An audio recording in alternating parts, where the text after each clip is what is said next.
Let's do it. It's go time.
And we're off. How's it going out there, guys? If you'd like to support this channel, there are PayPal and Patreon links in the info box below. Got a great one lined up for you today. Let's see who we got on the panel. The distinguished Nathan Oakley, sir. How are you? I'm very well. It's good to be here talking about science again. Couldn't be more excited. Yes, sir. We have the Adam Meakin. Good evening. I've just fulfilled my admin duties. Mitchell was waiting for the link. I just checked, but I think he's just joined us actually. So just Great. checking where Radio check. Radio check. Damn. Radio check. Mitchell from Australia. Good morning, good afternoon, good evening, guys. I'm here. Thank you, Adam, for letting me know this in Discord. It's a pleasure, bro. Didn't I let you know that this was in Discord? You may have. I've got my wires crossed. I was waiting for like a Google Meet link or something, but all good. I'm here. Let's do this thing. Can you tell us what time it is? I already know what time it is. I checked. What time it is it where you're at? It's a warm and toasty 5 a.m. I looked at it today. I said, oh, God. Yeah. I actually had a dream that I missed it, and you were so pissed off at me, and I was never coming back again. It wouldn't have been that dramatic, man. I'd like to introduce the newest member of the Balllbusters team, Mitchell from Australia. Welcome, sir. Thank you, mate. Glad to be here. Really excited.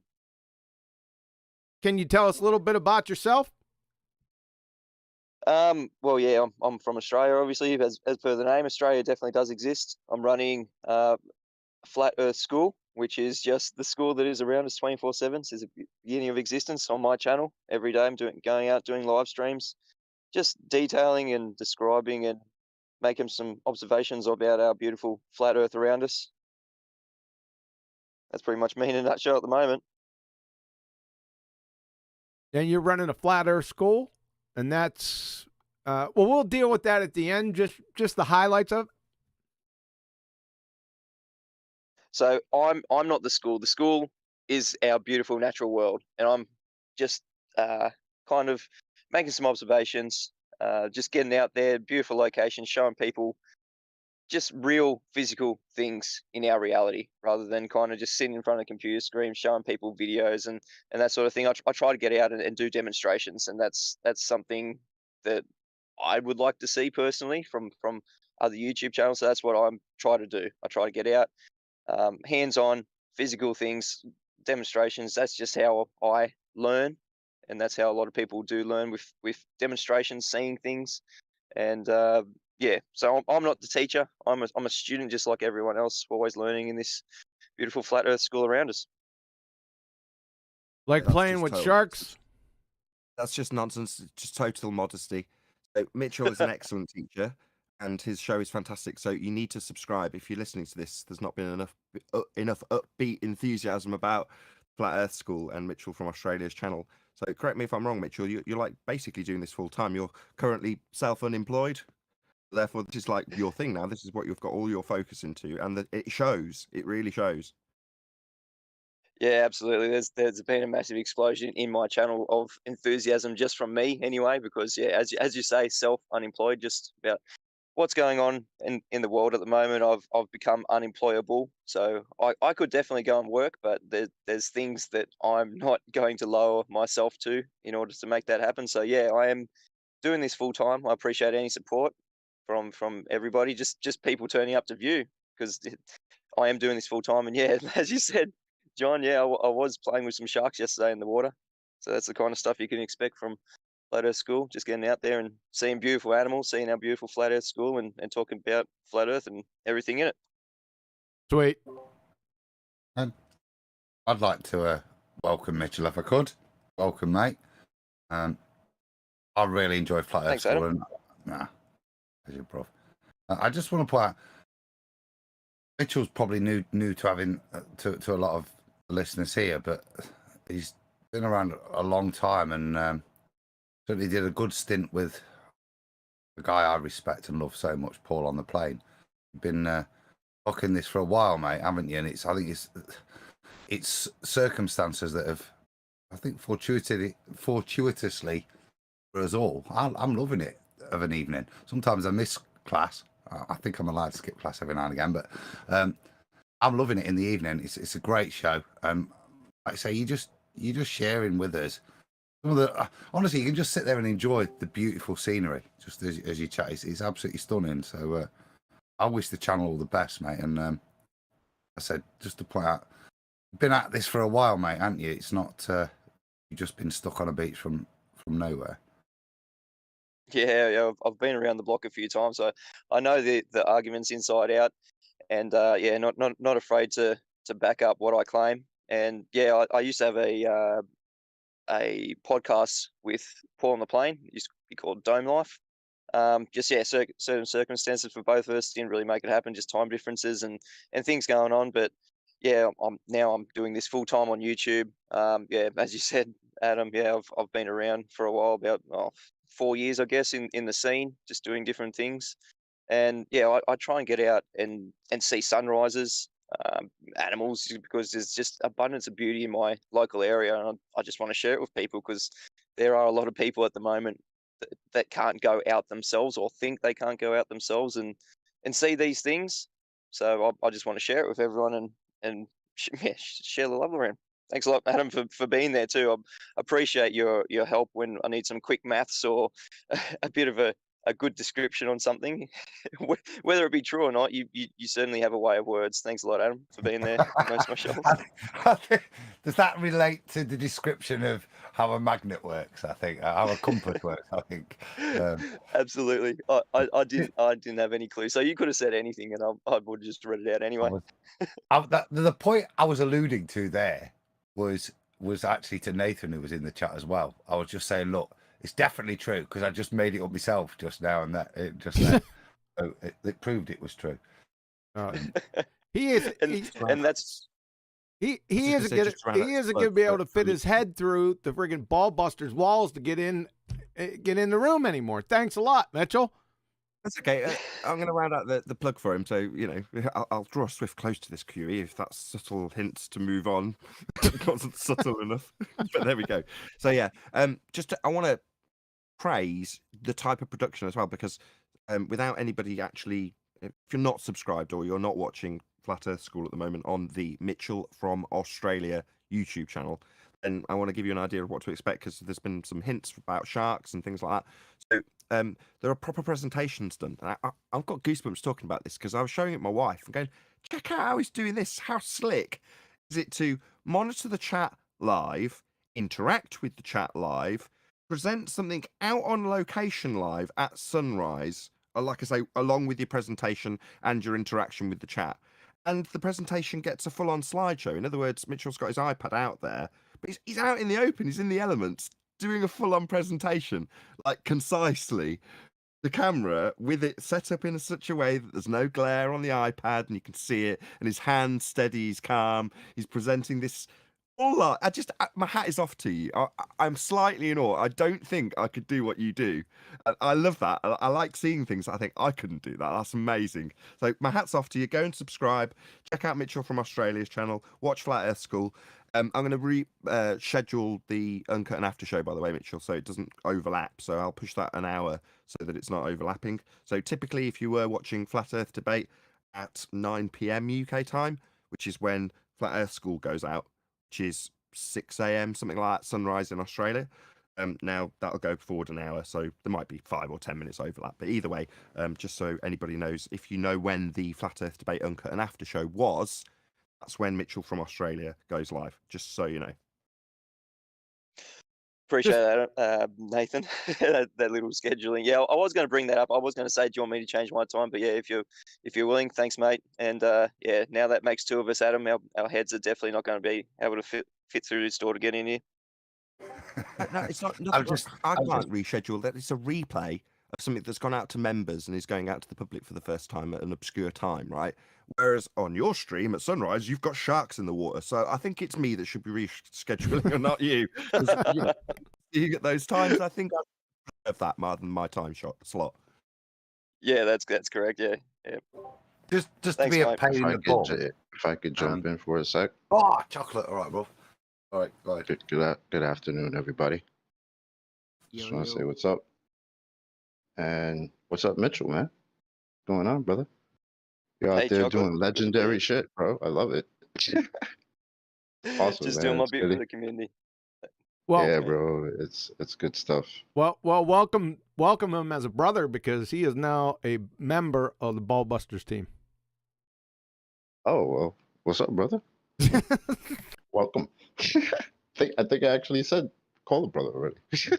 That doesn't count. Yeah. We'll get this guitar out. We'll sing Kumbaya around the fire. Yeah. We could do that, bro. Make some music. But yeah, yo, your Flat Earth School is awesome, man. I was actually watching it the other day while I was driving. And you had the sun out there, and I'm like, I had the sun over here, and I'm just like, wow, man, that's so cool that he's supposed to be where he's supposed to be on a ball. But yet here we are both looking at the sun, and it's dope. And he's doing it live, and it's fucking awesome. So yeah, man, kudos to you. Keep doing what you're doing. And yeah, welcome. Thanks, mate. Appreciate it. Yeah, brother. Arwen, you want to gush over Mitchell too? Oh, Mitchell. No. No, I love your Flat Earth School, dude. But because I'm spamming your chat all full with my inspired comments. and all that. But yeah, great shows, good talks, and yeah, the scenery is just amazing. Like you This live at a beautiful place. It's just mind-boggling. I But was pretty I, thrilled to see those sharks, Arwen, because the previous day you're like, is there any wildlife in the water there, Mitchell? And I walked over to some rock pools expecting to see something, and there was nothing. And then the next day the sharks. So I was pretty thrilled to see that. yeah, very cool. And beautiful beaches and all that. It's just like, wow, there's not a single piece of junk just detectable anywhere. That's just, I thought those didn't exist anymore. Pretty amazing. Speaking to Yeah. spamming, hold on 1 second. Speaking to spam in the chat. Hey, Mitchell, when you get a chance, jump in the live stream on the video. If you can. Oh yeah, we'll do. I'll try and figure out how to do that. Yeah, on the YouTube live stream, just say, hey, as long as I got your hey, then I'll make you a moderator. And then whenever appropriate, you can put your link to your channel in there. It's usually at the end of the show, but you can do it whenever you want. Yeah, I'll jump in now. Thanks, mate. Yep. Yep. Wait, so does that mean we get a remix to the sickest intro in Flat Earth? Adam. Yeah. Chocolate, you are a link master. You are. No. Do you mean? Oh, I've got shed loads of work to do again. Yeah. Yeah. Yes. Something like that. That's what I said. Adam. John asked probably a month or more ago to let's do a remake, a rehash. Maybe what's the woke word? You know, your snowflake. Is it to reimagine? Woke. No. So no, people aren't going to be like non-gender assigned or anything like that. But I've got to completely redo it. And as I've said to him, I need a new muse. The last one was kind of like a little bit superheroes stroke gladiators, which was you'd have had that in the 90s, gladiators. It was that kind of vibe. So I want to ask everybody in chat, or anyone, what kind of theme or vibe should the new intro have? So I'm looking for a little bit of inspiration. So yeah, chat, if you can help, or anyone. Spider-Man. Yeah. Just Spider-Man. Okay. What does the winner get, Adam?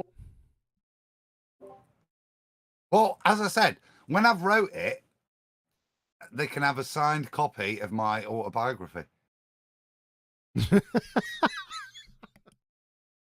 You know, Adam, not for nothing. I had this song stuck in my head the other day, and I'm thinking, and this was like for a good while. I don't know why, but the song just kept playing again and again in my head.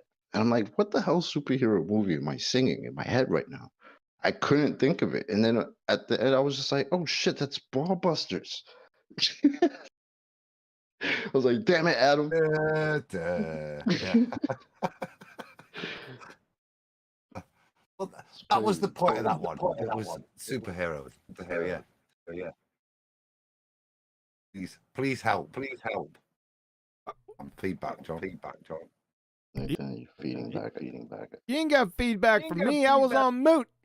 That's Nathan. I was just saying you've got feedback, John, on your show. I weren't blaming you, mate. Yeah. I reckon it was Nathan. Was that Nathan? It's probably Nathan. Yeah, probably. Line was on mute. It's just Discord does that time to time. All right. Let's take a shout out for a super chat from you, Daddy. Or you, Dada. 2 statisticians on a plane. Do you know the probability we have a BOMB? 1 in 2 billion. And 2 BOMBS that are unrelated. That's impossible. Correct. That's why I'm always flying with the BOMB. Thanks a lot, you daddy.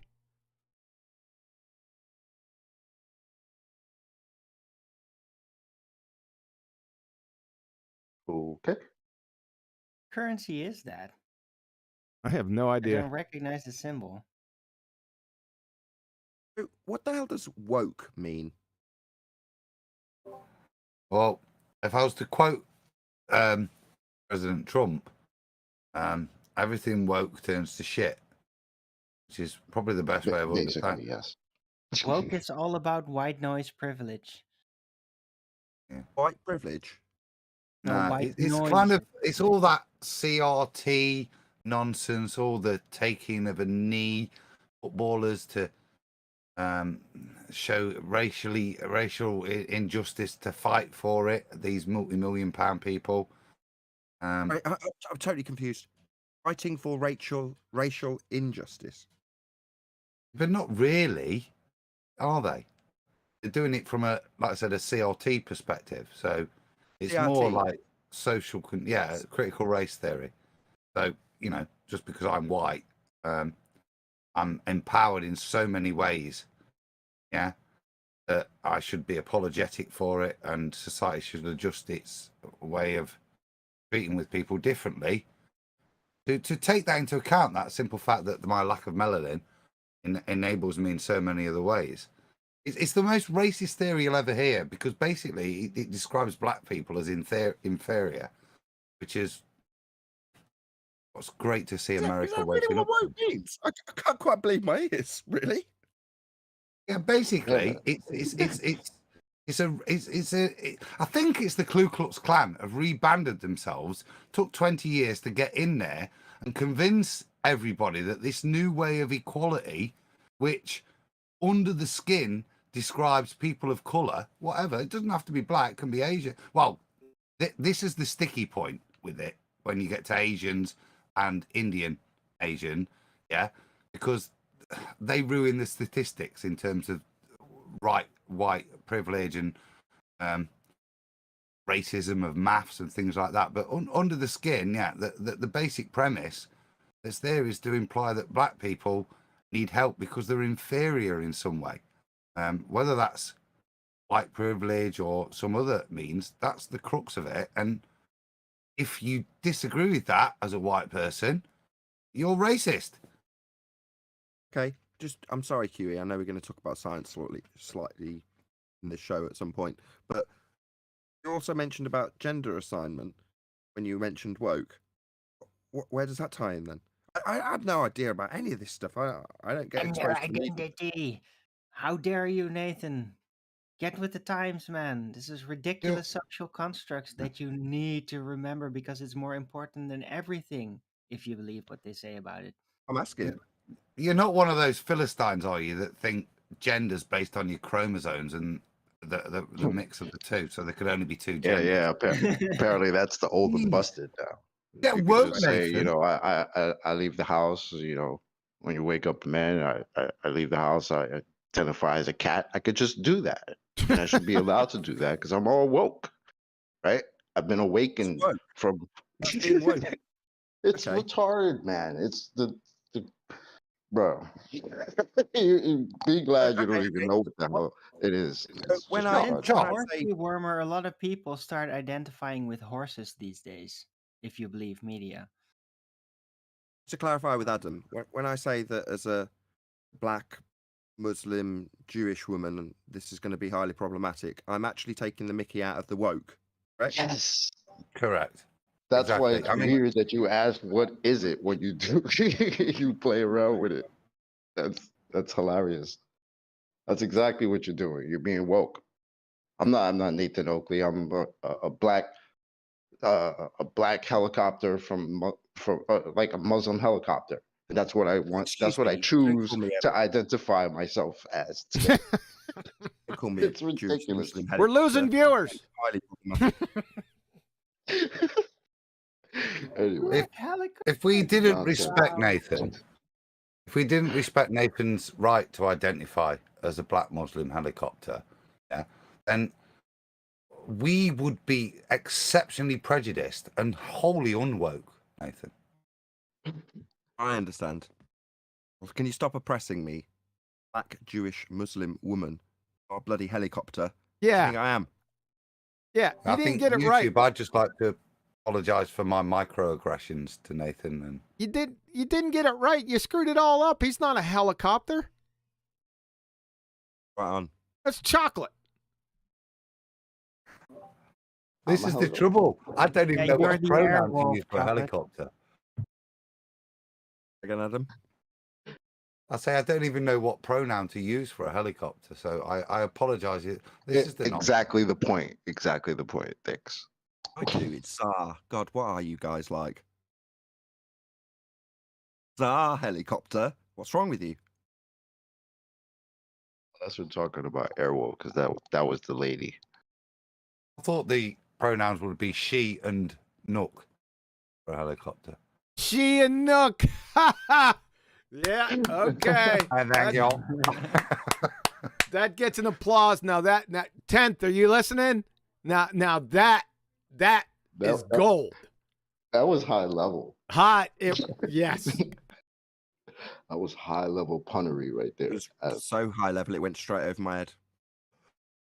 A Chinook. Just like a helicopter. Now, let me ask you a question, because I was listening to a really old hangout yesterday, and it was really funny. It was some guy shaving on a hangout. I don't know if you remember this. And he said that when the helicopter goes straight up and it hovers, that it's actually rotating with the earth. So the helicopter has angular velocity. So does your Jewish helicopter have, or I'm sorry, Chocolate, what do you identify as? Chocolate. What are you talking about? I thought you were the helicopter. No, he's as an example, man. Oh, jeez. Stop. Are you telling me you can't draw out some absurdity from someone identifying as quote-unquote chocolate? I think you can draw the absurdity out of that without much difficulty. Chocolate saying hello. Giant gorilla Oh. monster wants to see a moon and all that. Where's your tail, Chocolate? We better recover this, Mitchell. We're not usually like this. This is just one of those times, man. Where else would you go for conversations like this? This is pretty cool. Exactly what I expected. I'm We'll sure fight it for was. chocolate's right to identify as candy. We're like this when we're waiting for Globers. What else do you do? We got to entertain ourselves somehow. We don't get any globe proof, do we? Nope. As a matter of fact, Especially we're not being told how flat it is. So yeah, keep going with that. They're giving us arguments for us. We don't even have to do it anymore. In case anybody's unaware, the absolute gem that is, at best you have debunked the radius, is as a direct result of the Black Swan being parroted to Mr. Sensible by Mitchell. In case you didn't know how we got that quote, it's because of Mitchell. In case people didn't know where it came from. And he's been in damage control ever since. He even did a high altitude weather. He did 2 high altitude weather balloons just to try and get back that radius value at any sort of Earth curvature. It worked. To a degree. Is Righteous here? Let's have a look. He's not. No. Okay. So Righteous was explaining to me on the debate. So I was using the Black Swan argument, but I was using it in a slightly different way because it was an argument that somebody had postulated from a high altitude perspective. I just used the Black Swan. And Righteous Force was like, so the horizon up high is the same as the horizon down low then? I'm like, yeah. It's like it had never occurred to me that, speaking on behalf of Righteous, by the way, it never occurred to me that it's the exact same principle and the exact same argument and the exact same horizon, regardless of whether or not you're staring at it from the belly, on your belly at the beach at the Isle of Man, looking out at the north end of the Isle of Man, or up at 100,000 feet. Makes absolutely sod all difference. It's the same horizon. It's the same claim to be physical Earth curve edge, and the principles and its reliance on are the same regardless of where you look at it from. But there's somehow a disconnect. When you talk to somebody about seeing Earth curve from high altitude, they normally phrase it in that way. Did you get to see the curve of the Earth? What they're actually asking is, what did the horizon look like? Because it's never phrased the horizon when you're talking about high altitude, it's actually normally called Earth curve. Or at the ground, it's not though, is it? Right? They're never normally talking about the horizon as Earth curve. They're normally talking about the drop value or the hidden value. It's implied. So therefore, there's a bit of a disconnect between people recognizing that the horizon's the horizon. It doesn't matter where you're looking at it from. It doesn't matter if it's high altitude and somebody's talking about it curving from an aeroplane, or whether or not, like I say, you're on the beach looking out at something in the distance. Principle has to be the same in terms of the geometry that they're asserting, and the debunk is the same in the sky. So it's make my conclusion now. It doesn't make any difference if you go up high to say, well, there's Earth curve because I've gone up high. It's like the horizon is not Earth curve. It doesn't suddenly become Earth curve because you've sent a balloon up into Mage, which was Mr. Sensible's balloon. In the pre-Black Swan days, there was a lot of stuff presented by Balllbusters then that would take diopters and stuff and represent the drop in the horizon as you went up, and there was a lot of conflicting data. But I think this is the beauty of the Black Swan. It shatters that myth. It destroys you, allowing you to think like that. Sometimes if I go up, then maybe, you know what I mean. And it absolutely destroys that myth that the horizon is anything other than just an optical dissolution point across a flat plane. It was one of the greatest gifts, the greatest arguments they had as horizons had moved. And I don't think anybody ever presented any significant data other than, rest his soul, Stan Smith. Did a lot of work with this in the early days with horizons on balloons and stuff, and showing that even as he went up in altitude, there was a drop in the horizon, then there was a rise in the horizon, then there was a drop in the horizon, and there was, there was nothing particular link. There was no correlation, I should say, between altitude and the horizon distance, other than that expected. But when you got to great distances and similar great altitudes, you would still get different horizons based on different locations, etc. And so for me, back then, you were still looking at that and pondering it and not comprehending it. But the beauty of the Black Swan is it destroys any myth that you could have with regards to what the hell the horizon is. It certainly now is clearly demonstrated as nothing geometric. Interesting that I just might still think that. I was going to say, I recognised the magic trick prior to the Black Swan, but I didn't know how to pull it apart in a concise way. So as an example of that, if you take Neil deGrasse Tyson and he's holding up the beach ball, he's slapping it and saying that stuff is flat. Well, most people didn't recognise the magic trick that when he's describing the ant not seeing the curve of the Earth from 3 millimeters above the beach ball, he's insisting by implication that you reify the edge of the beach ball into your horizon. Because he says that stuff is flat, most of the flat earthers didn't focus on the fact that you're not addressing the magic trick. He's got you to reify the horizon into the edge of a ball. The physical limitation to the view of the ant beyond the edge, the leading edge of the beach ball he's holding up, isn't your horizon. When he's telling you you can't see the curve of the Earth, I think he was making the example with the ISS. Like, well, the horizon's the curve of the Earth, isn't it?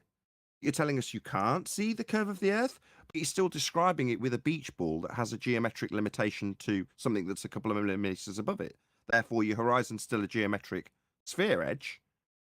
It's just you can't see it curving from high altitude. That's the long-winded version of the magic trick that Neil deGrasse Tyson uses to get both flat earthers and globe earthers go along with the magic trick that the horizon's a sphere edge, regardless of which paradigm you're in. See, even Neil deGrasse Tyson says you can't see Earth curve from this altitude. Well, if you're a flat earther saying that, you've missed the point. The point being the horizon isn't Earth curve, and you can see it from any altitude. It's his greatest magic. Hey, everybody. Brian? And Brian. What up, Brian? Hey, lads. I think the question really, there's only one question, is the horizon optical or geometric? We all Optical. know the answer to that. Yeah, So that's the end of the argument, as far as whether it's a globe or not. Isn't it? That's the end of that. Can I say something real quick? Yeah, I would say so. Not my show, but go ahead. The term horizontal is a geometric term, though. Correct. Where's horizon derived from? Well, Horizontal. Everyone just mumble. So that's why you need bendizontal, isn't it, on a ball Earth? All right, shout out to Bev. The moment you established that you're talking about geometry, and like Shout we out are to at the moment Bev. with the sextant. Go on. I'm sorry, I was just reiterating the shout out to Bev. Try Thinking is his channel. Indeed, you know, you get to the point with the fundies where he's pointing out that you're talking geometric terms, and then suddenly they've got to bastardize the very geometry in its foundational setting, make their reified sphere belief work. The net result of that is they take horizontal and bend it. I mean, that's literally what they do. So he's come up with this term, bendizontal. Yeah, shout out to Bev Try Thinking.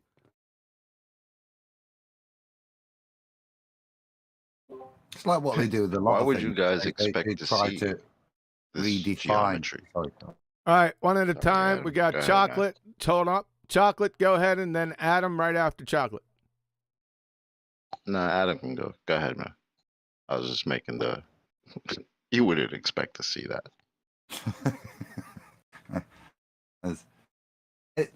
It's like what they do in a lot of the debate we have with this now. Okay, so that's clever there. These actually reinvented a word that parodies the ridiculous of what they're saying with regards to the historically defined and geometrically defined, in this case, term horizontal. You can't put horizontal on a ball. It creates that tangent. Shout out, Eli. See you there. It creates that tangent when you stick it on a ball. That's the point of it. It's horizontal. And that's what they try to do, is take well-defined words and ask you to, and I realized to the piss taking of the woke. They ask you to reimagine. Nathan. Nathan, got some feedback from you, sir. There you go. Go ahead, Adam. Well, that's the point. That in the ballers world, in the woke world, yeah, horizontal, right, has to be reimagined. It can't be defined by geometry anymore. Yeah, our understanding. It's got to be defined by a belief of being on a ball. Horizontal isn't a straight line. Horizontal is something that's runs equidistant from the center of a sphere, which is not the definition of horizontal, hence bendizontal. And it just so happens that for the past year and change, they've been telling us how we can never get that horizontal. We can never, everything's bending all over the place. Refraction. That was a weak ass.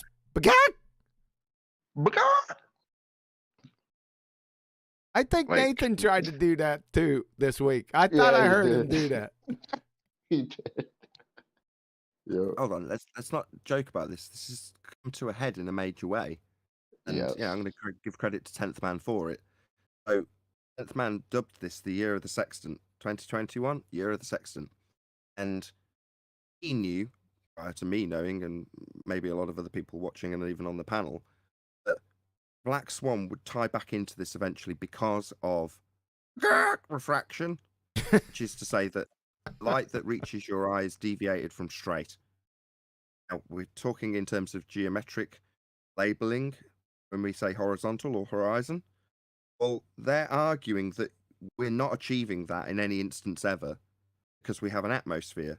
Now, in many instances, and with citation that's easy to acquire, the globe states that with an atmosphere attached to the Earth, that would be sphere-shaped air in violation of the second law of thermodynamics, you will never see a straight line to anything ever. Therefore, you cannot acquire a straight line on a globe. Now, the sextant requires straight lines. So when we put it to our opponent, how do you acquire a straight line for this tool to work? The answer, based on 21 months straight of them telling us we haven't got a straight line to the horizon. Obviously, it's refracted. You've got atmosphere.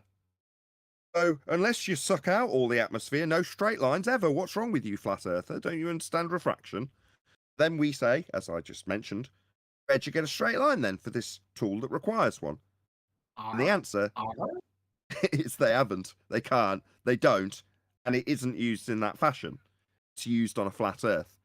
And no rebuttal will ever get around that because there's been 21 straight months of them telling us there's no straight lines to acquire. It's all refracted.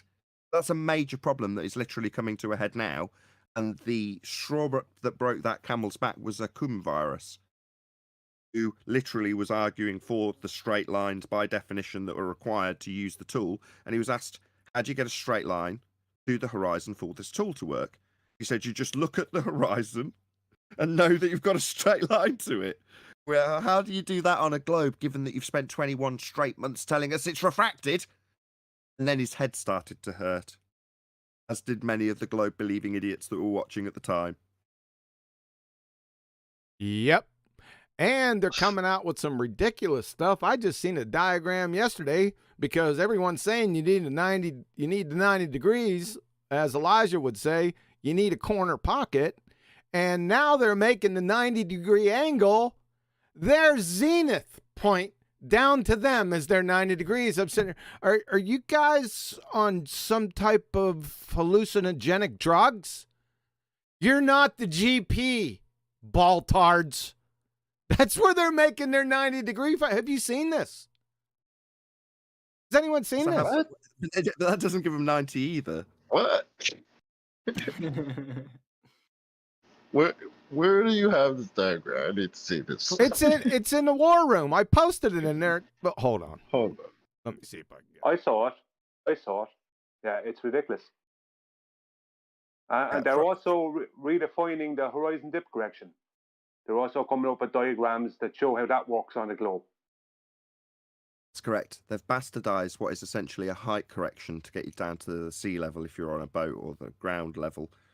You're taking that and inserting an Al-Biruni derivation of our dip correction, which is not what you do with a sextant, but that's what they're starting to imply.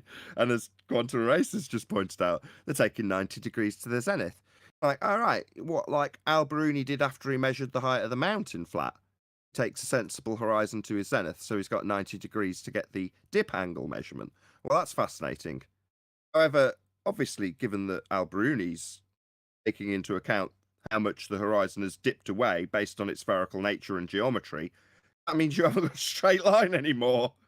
So, no, yeah, you can actually derive a 90 degree to your zenith, but that's useless when you need the GP of the star to be 90 degrees to that.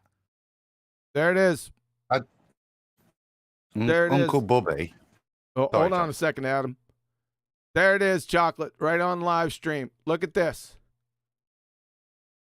There's where they're getting their 90, the right angle, from the position above their head. They're making themselves the GP.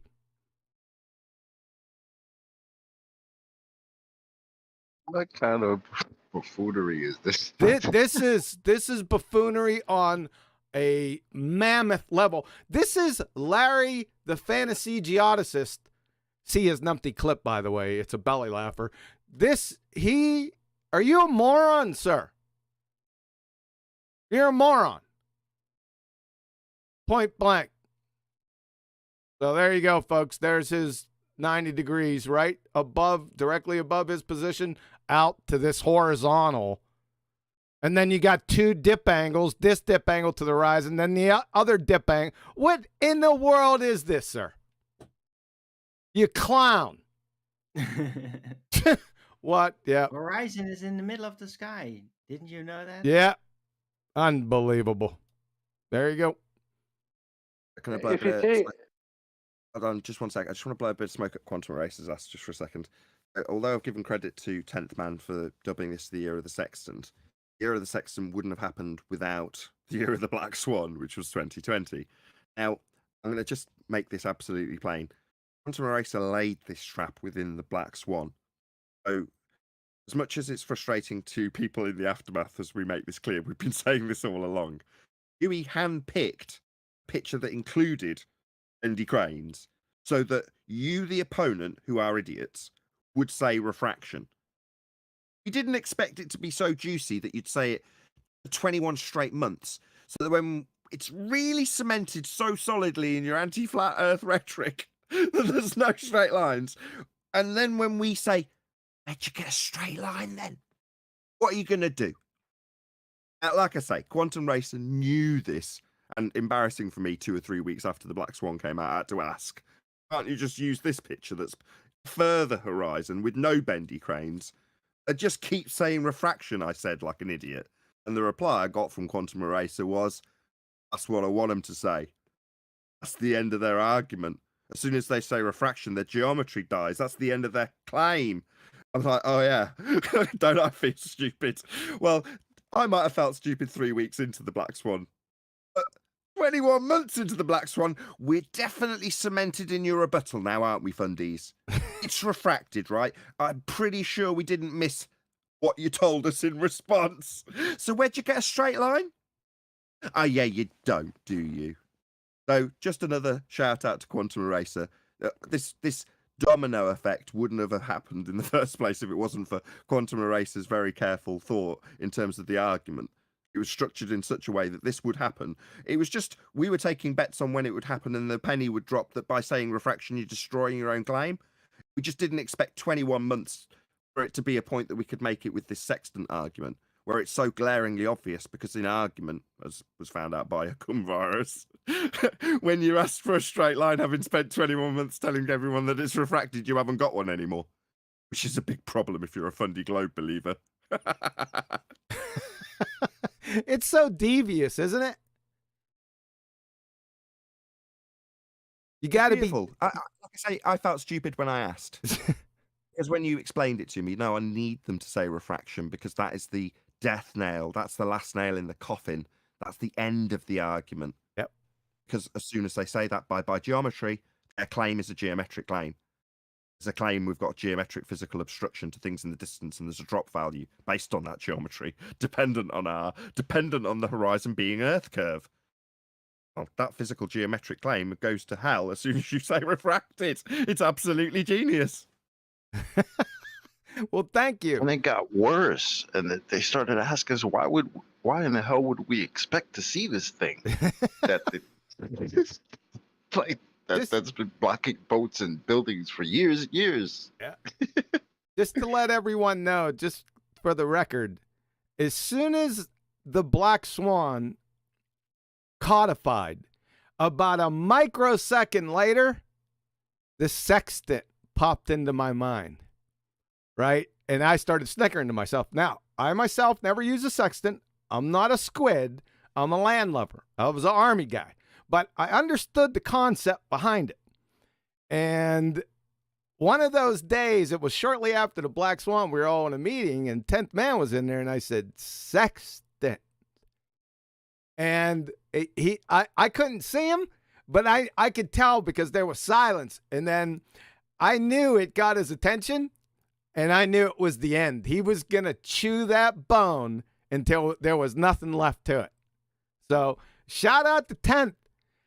You ballers are dead. It's been over for a long time, ever since 2015. Essentially, we all know this. But you're twice and 3 times dead. It's like shooting hippos in a fishbowl now. So thank you very much, and you're welcome. Brian wanted to get something in, I think, just before I'm going to segue us back into the presentation, hopefully. But Brian, did you want to add something? Well, what I was going to add has changed now because the conversation has moved on. But I'll mix in the both of them. So the Larry Scott diagram, right? Larry Scott, who's a acclaimed geodetic surveyor, and this diagram I shared last night Numpty. which is from Ruhith, right? Both of those are excluding as much as possible. If you look at them correctly, they're excluding as much as possible a geometric globe horizon, because they're doing their best to make everything as flat and straight, and to ignore the horizon. They're bringing a tangent to things, and it's an absolute disaster, because they're trying to deal with a horizon dip correction that they can't deal with. So consequently, they're having to do all kinds of geometric trickery to try and make the horizon dip correction happen without it actually happening. Horizon dip Because correction, there's no 90. They have no GP except over their head. Yeah, but the horizon dip correction, as soon as they put the horizon dip correction onto the how can they put that onto a curved surface? They can't, It's an and they don't have a excellent point. 90, so they can't even get that far. It's dead 5 steps before that. Hold on. Let Can I Brian make address his that? point. Hold on. I want Brian to make his point more concisely, because it's a very, very, very good point. What Brian's just said is, as soon as they do the dip correction, what does that change in terms of what you're performing? Performing pure geometry once you do that correction. And I want Brian to reiterate it, because it's a really good point. Yeah, the reason for the horizon dip correction is it takes it away from the optical and brings it down to the geometric. So as soon as they try to put the vertex of their angle onto a sphere, then that means they have a straight line going off out into outer space. So that's why they're trying to put a tangent line onto a sphere and make a vertex at one end of the tangent line and all kinds of other nonsense. That's the problem. They have to make it geometric, you have to bring it to the surface. And that's what the horizon dip correction does. And how are they going to put a vertex, which would be the horizon dip correction, onto their sphere? They can't. Indeed. Perfect way to round out that little section, and hopefully you haven't added enough to make my segue not make sense. So, first things first, the black swan is a globe killer, something that has been stressed by Mitchell from Australia on his recent shows. A flat earth proof, globe killer. Sextant, definitely a flat earth proof. And a globe killer, wonderful. Neither are scientific evidence. To segue in today's presentation, I'm going to use a story that the person I'm going to refer to probably hates me for referencing him. But there we go. Spurs Chemo several years ago found out that we were asking people for their independent and dependent variables when getting into wrangle-dangles about debates in terms of the nature of our reality. And as a consequence, Spurs would go around asking people, well, what's your independent variable? Well, what's the experiment for the black swan, for example? Now, an understanding of what would have a reasonable request for an independent variable? Well, a claim of scientific evidence. That might come in various different forms, by various different words or uses of various different language. You can't just go around demanding people provide you with an experiment or provide you with an independent variable just because they've made a claim about something. First, you must establish, are they actually implying or directly or overtly stating that this is somehow scientific? Might be by the word experiment, might be by the word hypothesis, depending on if the context of the conversation is scientifically geared, because it could be a colloquial hypothesis without it being a reasonable, justified request to ask them for an independent variable, even though they've used that word. I just want people who have been paying attention to the last couple of Balllbusters, certainly, to realise that this is a sharp knife, very sharp, but if you pick it up by the blade, you're going to take your own fingers off and look very silly in the process. Understanding when a scientific claim has actually been made for you to ask for the scientific method process to be applied to it, and in the process take that apart, you've got to know if a scientific claim's actually been made in the first place, so you don't look silly by asking for an independent variable. So with that, I'm going to hand over to Quantum Eraser, our illustrious host, to hopefully give you a wonderful presentation, part B, as it's the second part. Check out Last Balllbusters if you want to see the first, on science and the scientific method. Over to you, Quantum Eraser. Thank you, sir. Yep, part A Can I was just like say, 18. Elijah, Say again. Can you just ruin my segue completely? Yeah, Of course he you did. can. Elijah's been on mute and he's been given out about it.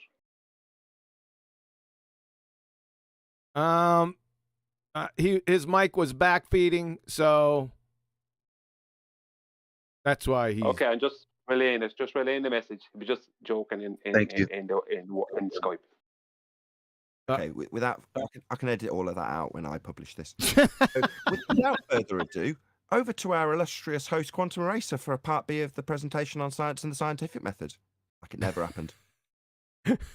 Yeah, thanks, guys. Yeah, like I was saying before I get it on here, I think it was 8 or 10 weeks ago we did part A. Sorry about that. I had to go on vacation.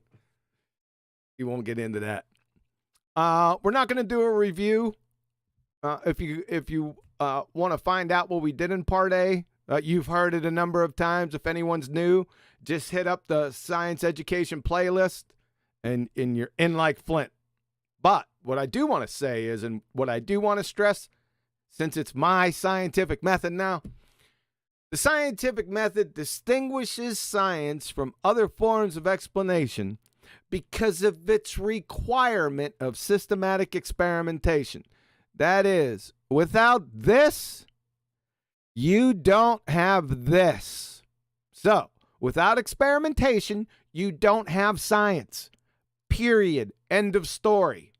To have an experiment, you need a hypothesis. To have at least a 50% viable scientific hypothesis, you need the first step of the scientific method. Observe a natural phenomena.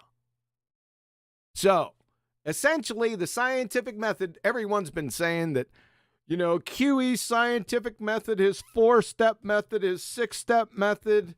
No, it's 3. There are 3 indispensable steps of the scientific method.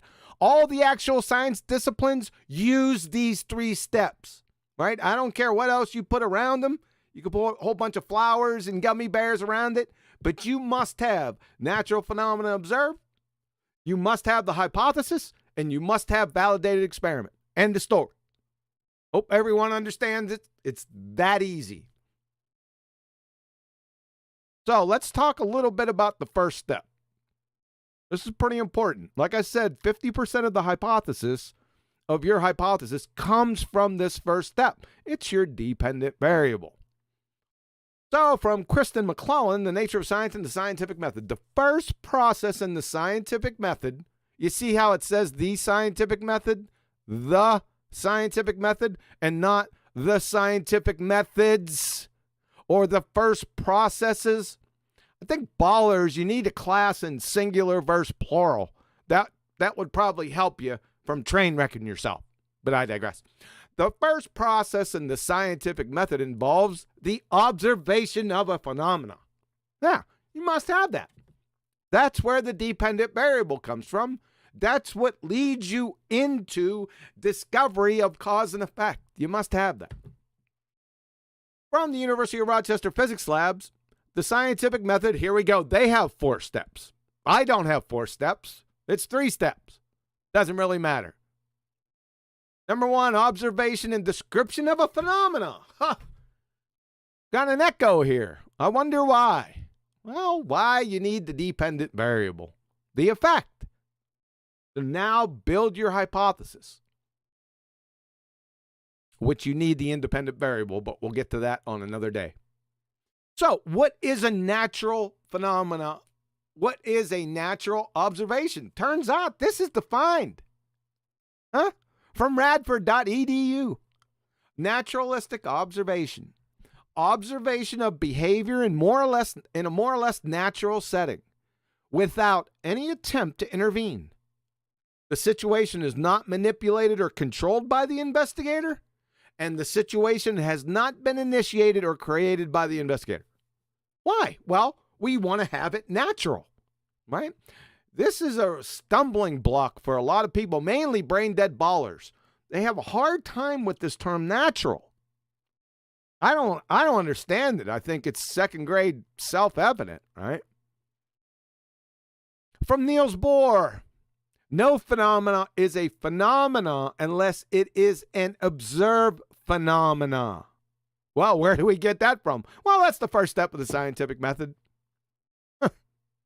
Funny how all this dovetails with each other. It's not Science buddies ask a question. That's not the first step of the scientific method. Any fool can ask a question, right? Are Baltards morons? That's a question. Is that viable in the scientific method? No. So let's not ask a question. Get it? Probably not. It's not observe concrete nouns like trees, rocks, or shoes. Those aren't effects. Those are concrete nouns. Dependent variables are effects. The natural phenomena observed has to be an effect. It has to be an action. Something happening, an occurrence, a circumstance. And it's definitely not conjure phenomena. Black holes, dark matter, multiverses, or singularities, and you can go on and on.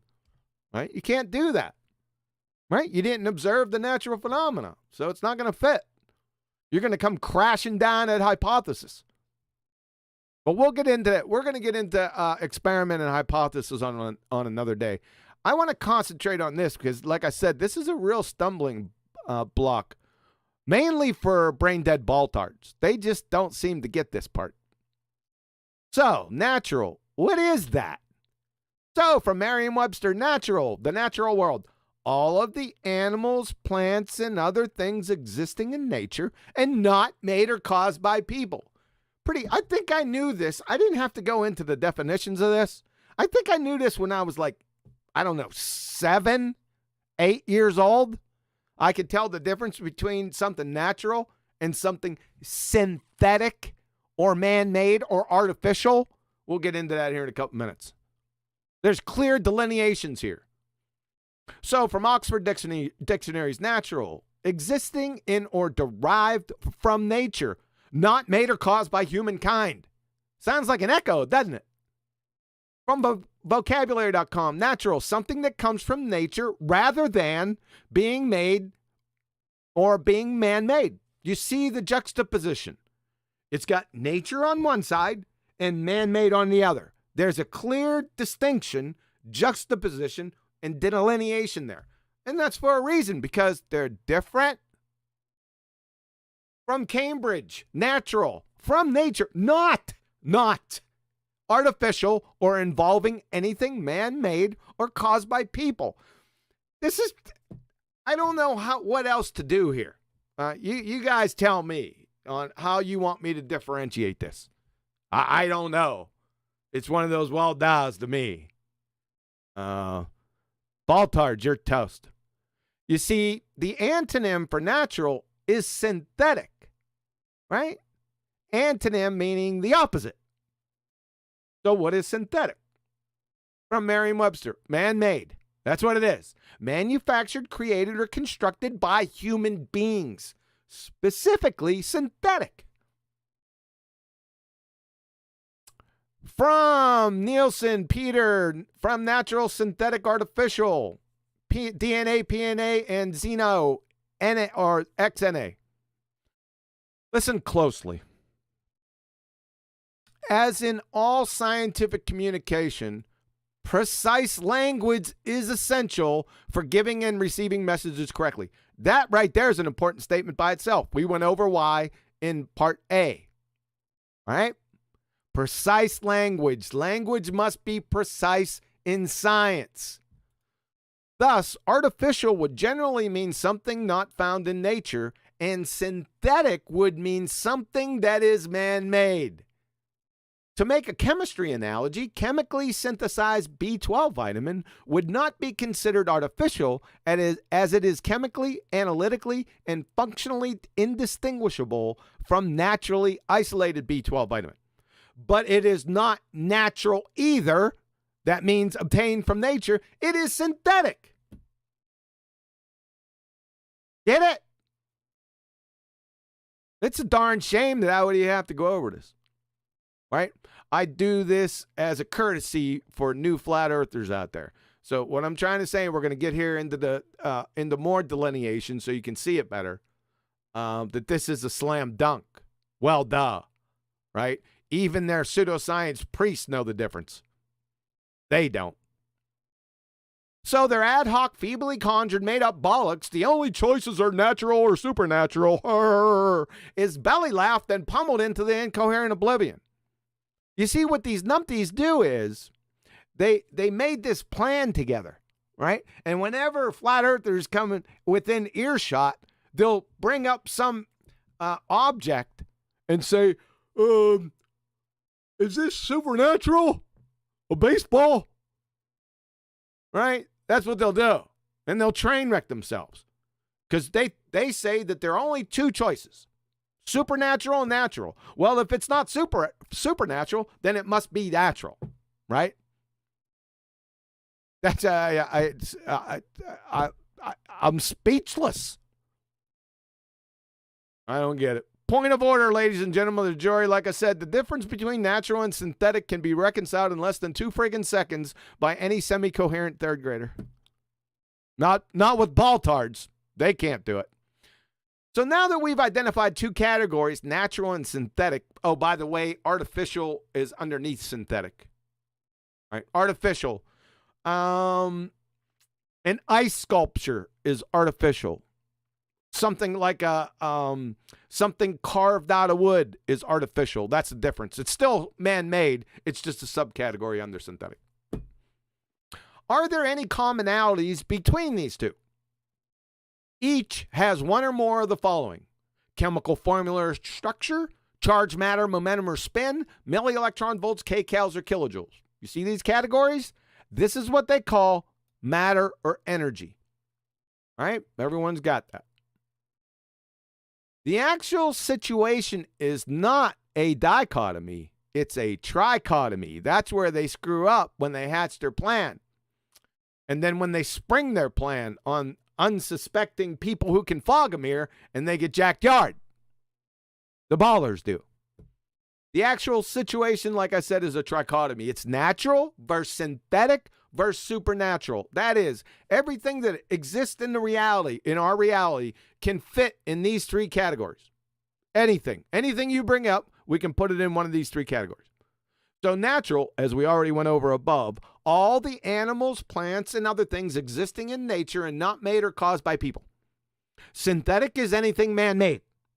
Supernatural, super means above. So it's above the natural. That is, it's immaterial. It's without matter or energy. And you say, oh, what the heck is that? Well, we have a bunch of things that are supernatural that exist in this reality. Why? Information, time, and thoughts.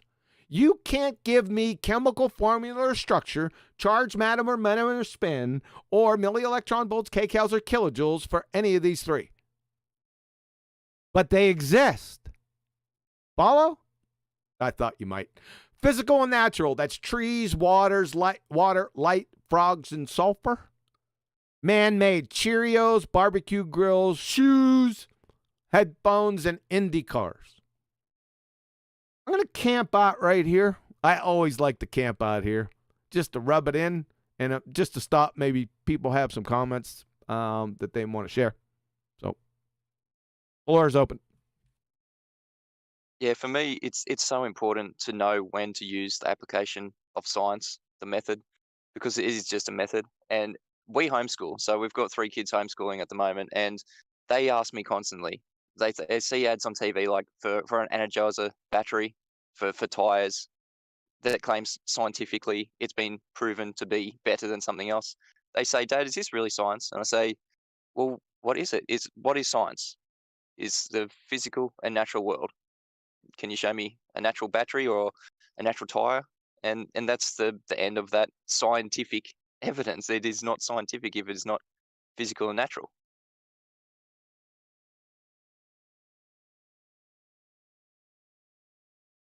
Is mass a naturally observed phenomenon? No, Brian, we're not getting into mass today.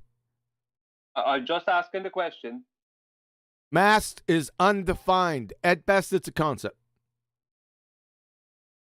Back off your mic 2 inches, QE.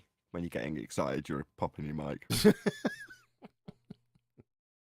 I don't know Yeah, about you guys. I'm just listening to the show on my natural Samsung Galaxy Note. Hold on, that's perfectly reasonable. Did a man make it? Because men are natural.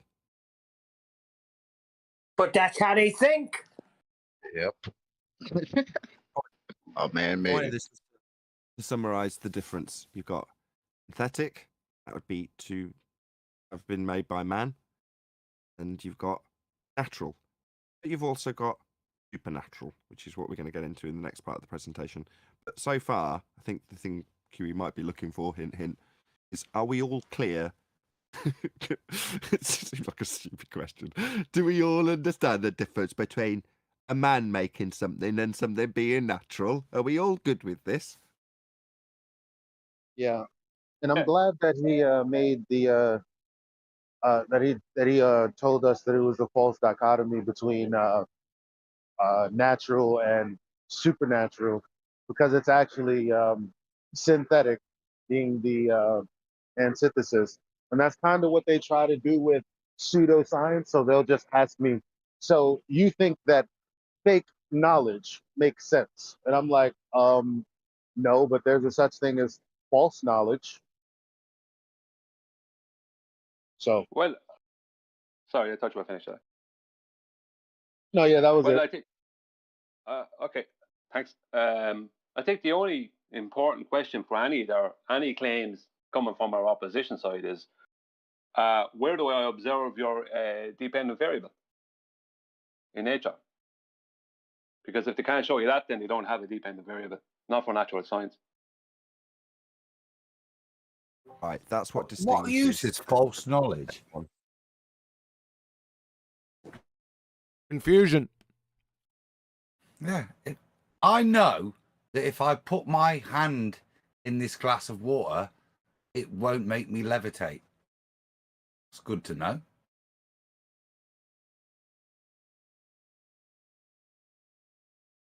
Oh, Alrighty then. We're Cool. won't I'm levitate. curious. Just go back to Brian's point a second, which is to say, the step one is where we're at now in terms of, well, what would be the problem with step one, dependent variable observation of natural phenomena being something man-made? What's the inherent problem with that? Anybody at all? Not rhetorical. Well, it's a cause and effect relationship. Sorry, Mitchell.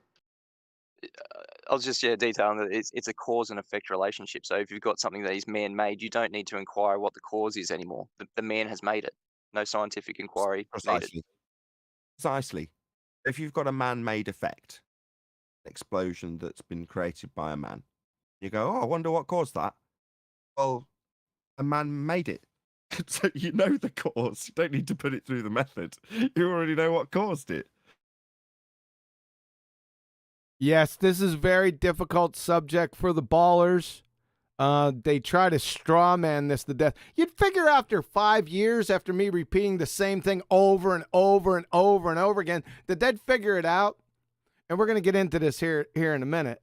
That, you see, they said, well, the experiments, the equipment that you use in the experiments man-made, so you can't do experiments.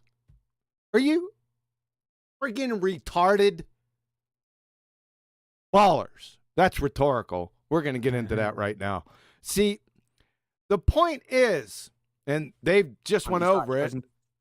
You starting up your presentation again? Yes. Back off your mic, Chinchis. When you say ballers, hold on, just before Arwin goes. When you said ballers, you popped your mic. Oh, God. Sue me. Am I good? Am I good? That was much better. I'm better now. Okay. Yep. All right. So the point that we were just talking about, the one that I reiterated, we're going to reiterate it again. So listen up. The point is, no synthetic man-made object can enter the scientific method as the observed natural phenomena, the dependent variable, the effect. Because every cause, like was just mentioned by Mitchell, of man-made effects is, wait for it, frigging man. So the moral I of did have a flippant question on this, John. So did before you move I. on. Go ahead. We're going to have to deal with this, QE. Yes. Right. I'm going to say Arwin first, then Adam, then we are going to get back to the presentation. Go ahead, Arwin. Okay, am I coming through loud and clear? Yes, definitely. All right, all right. So my trick question is, so what if a man makes a computer robot assembly device that could make an object by its own self-made design? It wouldn't be man-made because the man made the object that then made another object, and that object wouldn't be man-made. Right. It would. Let me Yeah, it would. respond before. Address Alvin, then we go to Adam. Hold on. Right. Yeah. You're applying an infinite regress fallacy to whether or not something's man-made or synthetic. Yeah, it is synthetic. Just because a man made the machine doesn't mean if the machine suddenly got your hypothetical sentience, that it doesn't mean the machine wasn't man-made first. Man made the machine makes something else. It doesn't mean that what the machine made is natural. That's just kicking the can down the road. Adam, go ahead. All right. There are points to this. I think both me and Arwin are triggered for the same reason, and I'd like to draw this distinction, probably in a crude way. My dog farts, right, and I can science that. There are ways of applying certain bits of science to it. Can I science that? Oh, I thought I was going to thank you for Let that, me- and then we were going to move on. Let me finish, because the point I'm making is that the term man-made is correct. It's not means it doesn't involve man, and man doesn't is involved in the natural world. It's things that men construct, or mankind constructs. That's the issue, not the function of man as well. That was my only. It's a subtle distinction, but I think it needs to be made when you. The problem is you've raising more questions than you're answering. I mean, if the guy, if you went up to your dog and gave it a little squeeze, right, would that still be natural? No. Yes, some of it would be, but the point of ejection, or the primary cause for ejection, would probably be gastric constriction caused by man at that point. But we could science some of the other stuff. Yeah. You could actually science that bit because there's a bit of gas pressure at play there. So, but the point being is that the underlying cause there, in that case, is man. You caused it. That's wrong. I'm trying to separate the two. That's what I'm saying. From Ah, more biological. Rare occasion, rare chance to actually correct me. No, what you'd be doing if you squeezed the dog, if you're you said natural phenomena would be the dog passing gas. Right? Yeah, that's true. Yeah. Right. Well, then you went on to describe the cause of that gastric constriction. You said, well, that would be a cause. Well, if you've manipulated what you assume to be the cause by squeezing the dog, actually performing an experiment. Well, that's when I said you could science it with regards to containment of gas pressure. But the reason dogs fart isn't because humans squeeze them. Is what This is out of hand, man. You compromised. Remember this? Oh, I don't have it up. 1 second. All right. Remember when we went over what a natural observed phenomenon was? Let me read it again to you. Naturalistic observation. Observation of behavior in a more or less natural setting without any attempt to intervene. The situation is not manipulated or controlled by the investigator, number one. Number two, the situation has not been initiated or created by the investigator. You just compromise those. No, because in the natural world, humans squeeze dogs. It's natural. I have to disagree. You induced the effect there. So you weren't the observer. You were the inducer. So you were involved. So I'm with Quantum Eraser on this. You damn, the 5A, you inducer, you. You are correct up until the point, unless you want to say after that squeeze, that little cuddle that naturally occurs between master and dog, yeah?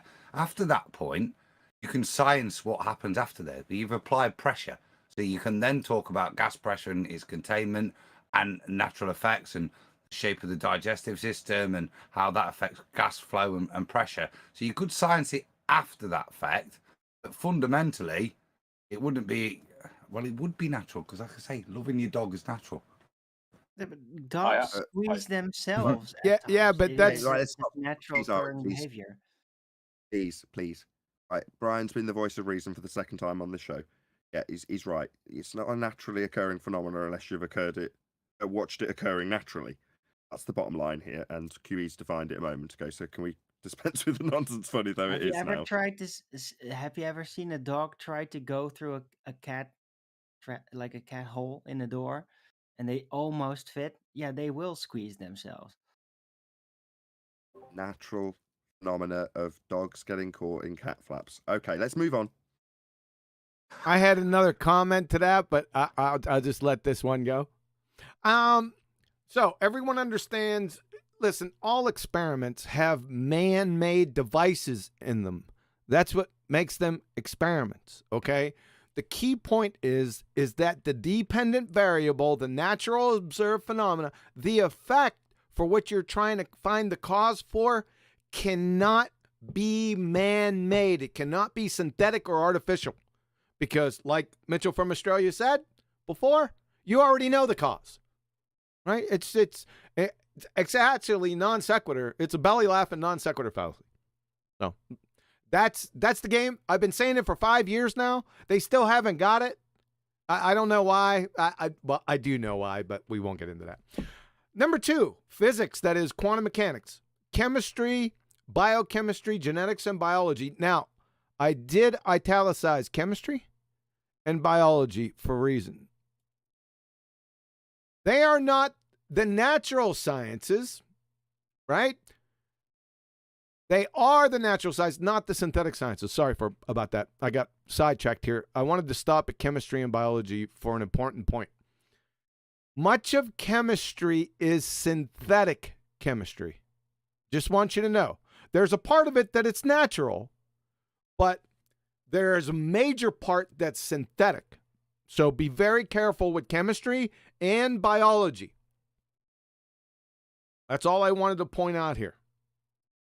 So make sure you're doing natural science, not synthetic sciences. So essentially is what I'm saying is pay attention to detail. Every single claim, you need to be hyper-focused, hyper-specific. No hand waves here, not throwing the baby out with the bathwater or including the baby with the bathwater. Each claim on its own merits has to be evaluated, is what I'm stressing here. Okay? Just be very careful with chemistry and biology. Number 3, natural science deals with the natural world, which is evaluated via the scientific method. That is hypothesis testing or experiment. That is the goal. Now, how do we get to that goal? Like I said, to have an experiment, you must have a hypothesis. To have a hypothesis, you must have naturally observed phenomena. And remember, from the University of Rochester Physics Labs, the scientific method, QE scientific method, I got to get with Professor Wolf's. He needs to put QE in there. So QE scientific method distinguishes science from other forms of explanation because of its requirement of systematic experimentation. What they're trying to say is, what Professor Wolf's is saying is, to have this or to have this, you must have that. It's required. Without this, you don't have that. That simple. Do we want to stop here real quick? Any questions or comments there? From me, I don't have any. Anybody else on the panel got any questions? Well, what QE is saying basically is vitamin C intake through eating an orange is natural, whereas vitamin C intake through vitamin C tablets is synthetic. I don't know that I was particularly saying that, but you have synthetic vitamins and you have natural vitamins, yes. Well, I don't want to speak for you, but I just nylon. want to. I Go ahead. think that's a confusing one to use as the exemplar, I think. Example for what? Natural and synthetic. vitamin C. What's the point? I'd stick something like nylon in if I was going to give an example of synthetic sciences. So sciences that are synthetic in their nature, but I think vitamins can be a bit confusing.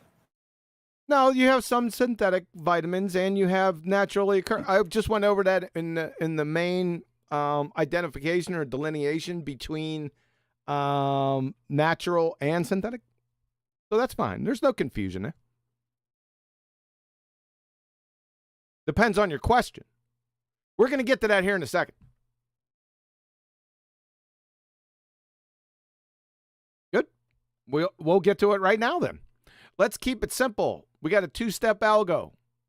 Step one, if you think something's science, this is what you got to ask yourself.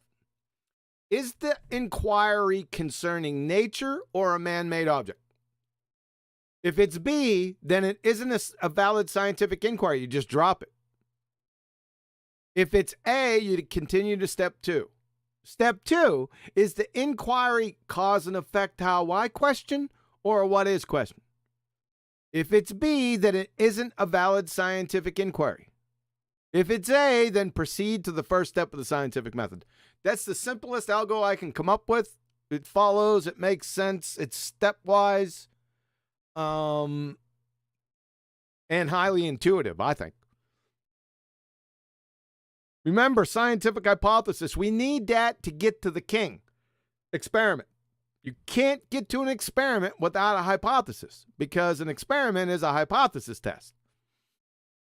So the scientific hypothesis, like I said, is your experiment statement. It expresses a testable proposed cause and effect relationship. The phenomena that was observed in step one, and it has your dependent variable in it. Now you're creating a predictional supposition with your independent variable. That's what a hypothesis is. It's as simple as that. It's not anything else. From Sean Carroll, California Institute of Technology physicist Sean Carroll, arguing in The Edge that hypotheses aren't simply useful tools in some potentially outmoded vision of science. They are the whole point. So, even one of the king pseudoscientists in the world, at least he got this right. He's correct. They're the whole point. Because without that, you can't get to the experiment. You need the hypothesis. So all this talk about the scientific method doesn't exist and it's QE scientific method and you can do whatever you want. The scientific method that doesn't exist is idiosyncratic. No. You need the hypothesis. That it's a must-have. And a scientific hypothesis has a specific meaning. It's not an amoeba or an orangutan.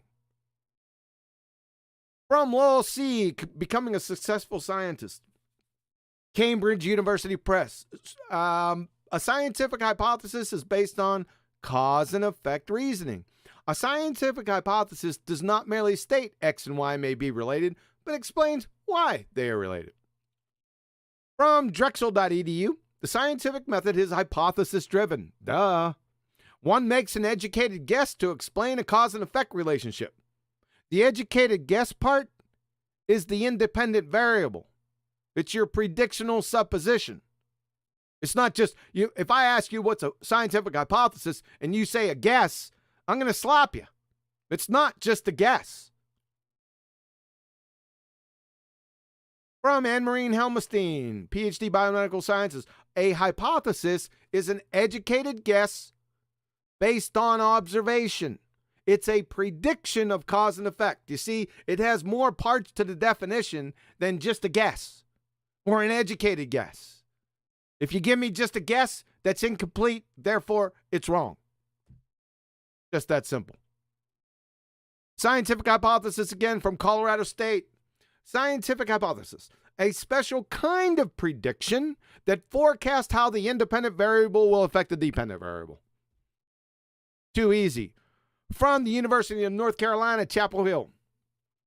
In an experiment, the independent variable is a variable that is varied or manipulated by the researcher. The dependent variable is the response that is measured. An independent variable is the presumed cause, whereas the dependent variable is the presumed effect. The IV is the antecedent, whereas the DV is the consequent. Very simple, very easy to understand. Okay? We're going to get more into the nuts and bolts of scientific hypotheses in the next science presentation, part C. So, let's take a look at a couple examples here.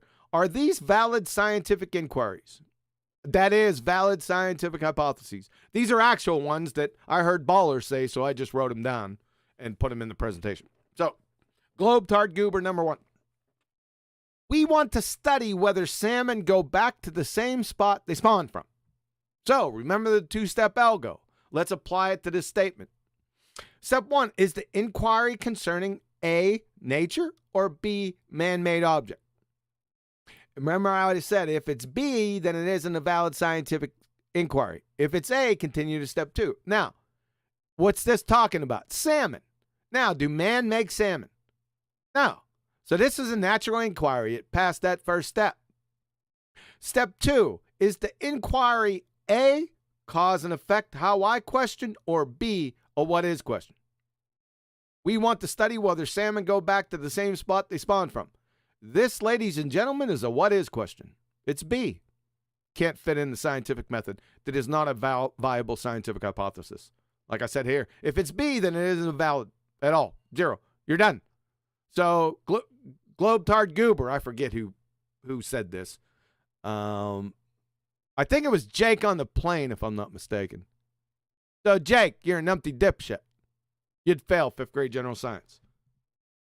Does everyone understand? We'll circle back. I only got one more. Globe-Tard Goober number 2. A, do people get cancer? And B, do dogs get cancer? Back to dogs again, your favorite 5A, Adam. B, do dogs get cancer like human beings get cancer? So we got 2 examples here. All right. Do people get cancer? Let's go through the algo. Is the inquiry concerning nature or B, a man-made object? Cancer. Does man make cancer? No. It's a natural process. If it's B, then it isn't a valid scientific inquiry. So we can get rid of that one, right? Step 2, is the inquiry A, cause and effect, how I question, or B, a what is question? Do people get cancer? Is that a cause and effect, how I question, or a what is question? What is question? So it's done. Let's go with B. Do dogs get cancer like human beings get cancer? Again, it's a natural phenomenon, right? We have no problems with step 1. Step 2, is the inquiry a cause and effect, how I question, or B, a what is question? We have another what is question, right? This is not a cause and effect, how I question. Therefore, it's invalid as a scientific hypothesis. See how I did that? Pretty easy. Questions and comments on this. I think this is pretty important. It's a good little, call it, process. Yes, it's an algo. Algo. Yeah, it's good. You know, it's simple and it's perfect for people who are like, okay, what do I need to actually apply here in order to ascertain whether or not I'm dealing with a scientific question or not? In this case, the person's literally postulating that this could or couldn't be science. Am I right in the context?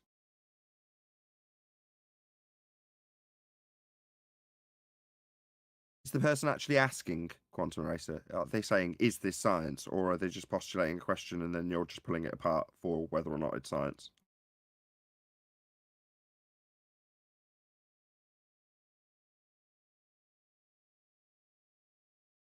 Tap.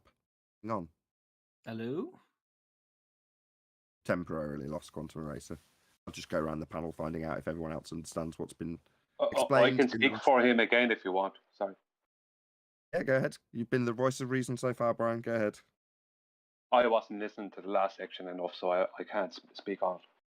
Sorry about that. That is not what I wanted to be confessed to on the first round. Yeah, you might as well go for it because that's the last part of the presentation for today. Is it really? Yeah, it is. Oh, okay. Yeah. Sorry about that. I should have I should have said something, but I didn't. I had something else on my mind. Sorry about that. I had to get up and check on something. But yep, that's the last part.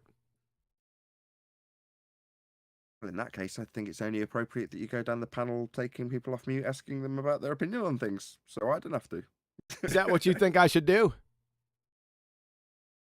I think so. I think it's only reasonable. Well, hell, then I'll let me do it then. All right, we got almost exactly. How's it going, sir? Floor is yours. Yeah, all good, all good. How's everybody doing? Great show as always. I was in the chat earlier, in the main chat, and yeah, I was discussing the scientific method. And yeah, with one of the Globers who was asking, is throwing a ball and watching it fall down, is that a natural phenomenon? See, they get mixed up with the steps, right?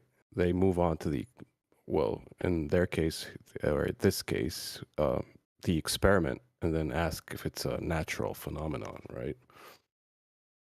They skip steps, and that's the most important bit, is to first, yeah, step one, observe a natural phenomenon. And you have to take them through the steps, but they still don't get it. Yeah, it's a hard process. Right. Nicholson, you're talking about he missed that first Nicholson, part. Morley, and Sorry. it's my bad, Chocolate. You go ahead. No, I was just gonna say. I mean, he answered his question with the first part of his statement: is throwing a ball and then watching it fall to the ground, is that natural? Did he skip the part of the throwing the ball? Right? Who made the ball? Why is the ball Yeah, falling? Who threw it? He threw the ball. Yep, It's, that's the whole point. it's QE like was they trying to debunk also get themselves in across. their own statement most of the time. I've realized that now. Exactly, exactly. When they say, "Oh, the experiment," you have man-made things in your experiment. They're not realizing the steps, right? They're skipping steps, and they're not understanding the importance of observing a natural phenomenon and then trying to figure out the cause, right? Like you said it before, right? You're gonna have man-made things in the experiment. That's what makes it an experiment. You're the one that's gonna do it, right? You need things to do it. But the phenomenon that you're studying itself can't be man-made, because then you know it's made by a man. It's pretty simple. These guys, they just do this. I mean, this is the same reason they tell us now science doesn't prove things anyway, right? Because they don't have any. And they don't even understand the science that they do have. It's crazy. Hey, I got it. I'm going to take umbrage to a chat message. I usually don't do this, folks, but I want to bring this up. It's by Cosell, and you can read it up top here. Let's see if it's coming through. Yes. This is what we are learning in Chem 110 this semester. Clearly not QE scientific method. I take umbrage with that, sir. It is my scientific method. So I don't know what you're going to do. Get in touch with them and get them tight. Who is this? Evaldo J. Tro? He better start troing the line. My method. And that's it. Carry on. Almost exactly saying that they start off with a. I'm going to rephrase his point. They start off with an experiment. In other words, they'll confuse you by asking you to justify the results of an experiment.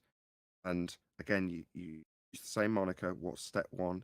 Oh yeah, observe natural phenomena. If it turns out that what they're claiming is an experiment, which is way down the line in the method, as step one, in other words, the thing that they're asking you to justify occurs only in the apparatus, and they're utilizing what they call an experiment as a natural phenomena. This includes, but is not limited to, things like Michelson, Morley, and Cavendish. Like what's the phenomena we're studying? Spinning things and weights, and what is actually occurring in nature that we're actually trying to figure out the cause of here? Torsion bar twist. Where does that occur in nature? Obviously, there's not a natural phenomena to observe, but they've hijacked the method, called it an experiment, and then are taking some man-made gizmo and calling it a natural phenomena that suddenly you need to science. It just simply isn't the case. So yeah, almost exactly. I'm going to elaborate on your point and say that they take the word experiment, sort of step 3 in a very simplistic method, call it the phenomena, right? Yeah, exactly. The only time they did have a natural phenomenon, they determined that the Earth was rotating. If you think. So Hey, I'd like to that's what shout they out did with to- a natural phenomenon. I'd like to shout out. Sorry about that, Brian. I'd like to shout out a couple super chats. They might have been there for a while. I haven't checked. Sorry about that, guys. From Tony Wickham. Hey, sir, how's it going? He says a USA Senate said the other day that science is not using the scientific method at all anymore, and it's being lost in theoretical science. Really? Who said that?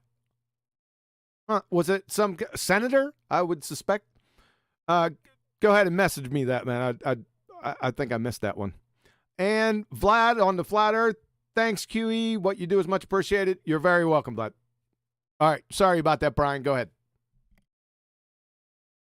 No, I didn't have much to say. Just saying that the one time they did have a natural phenomenon to observe, which was the apparent motion of the stars above us in the sky. They determined the Earth was rotating. So that's what they even deal with a natural phenomenon. Not that they could experiment with that, but they decided the Earth was rotating.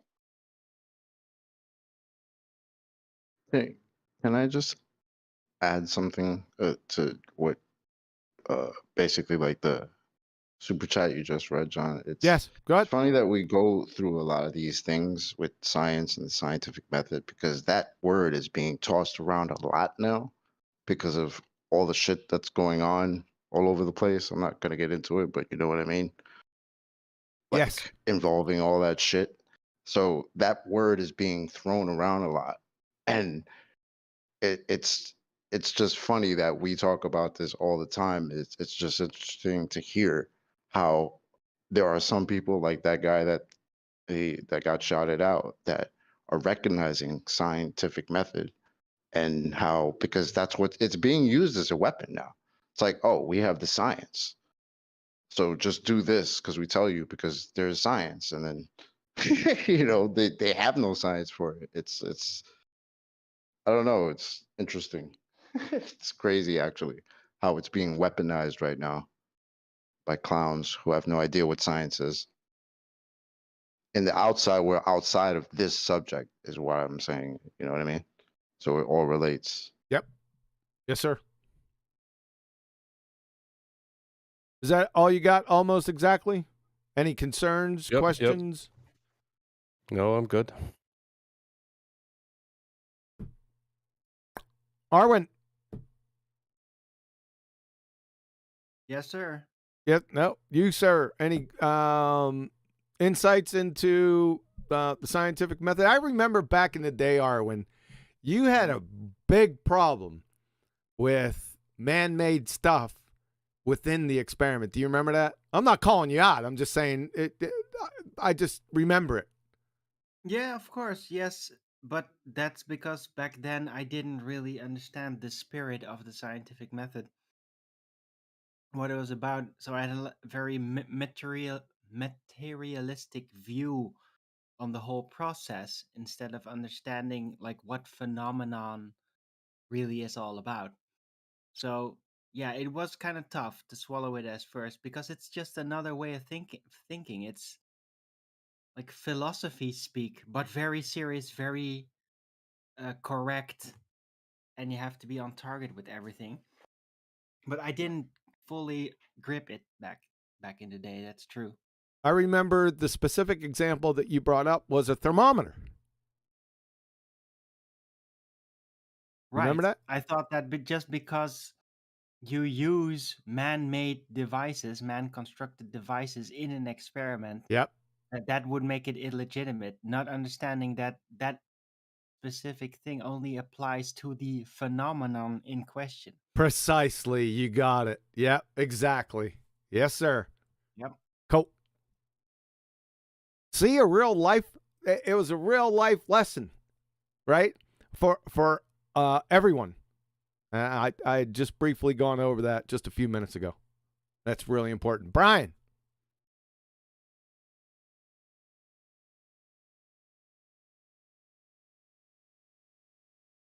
Hey, sorry about that. I didn't expect to be called. Yeah, I should have been watching. Arwen, then me.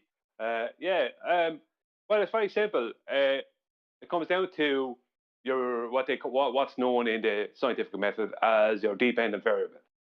For all the lay people out there, that's just a naturally observed phenomenon.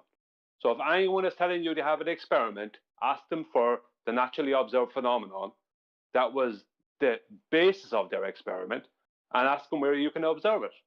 And if they can't show you that, then they don't have an experiment. They have a made-up thing. Precisely. Thanks, Kiwi. Precisely, Brian. Precisely. Start right off. Don't go to step B, step C, or step 4, step 5. Start right there. What is your dependent variable? That's exactly what you do. Couldn't said it any better myself. Thank you. Chocolate.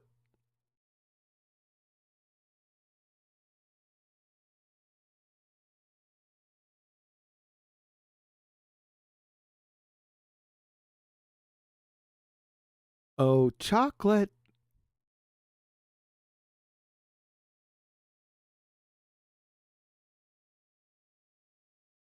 Elijah. Yeah. It wasn't hard for me to understand this because I didn't know anything about any of this. Yeah, I fell asleep in science class. And so for me, this was a learning opportunity, which was why I was quiet for a long time, because I had to educate myself. So I saw arguments play out on both sides. And when the citations were provided, I had to look through everything and go, oh, yeah, this makes sense. Okay. And thank you guys. That's all. Appreciate it, Elijah. Mitchell. Yeah, thanks, QE. It's presentations like this that I find so educational because, as I said, we homeschool here at home. We've got 3 of our 5 kids educated at home, and I understand the scientific method. And the way I can describe it to them, I could go on for hours and hours. But it's presentations like this that makes it so concise that we can teach children this sort of. You've developed like a flow chart. If it's this, then go to here. If it's not, and go to here. It's these concise way of putting the whatever it is that we're inquiring into, this being the scientific method, making it concise is not only good for educating children, it's good for concisely summarizing how things are not science, especially on the globe side. And that's what I get out of it so much. You can use it with educating children, and you can use it with just debunking a claim of science, and that's really important. Cool. Thanks, Mitchell. Our new member of the Balllbusters team, Mitchell from Australia. Neil. Hopefully Yes, you're not. sir. Hopefully you're not driving. No, stationary. Oh. Excellent. Keep it coming. Scientific method. Thanks, man. Observing humans.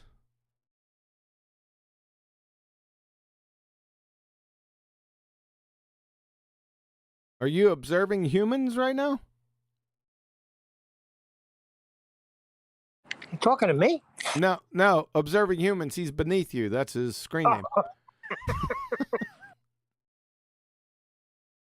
All right. He's stonewalling us. Phoenix Rising 86. Floor is yours, sir. Questions, comments, concerns?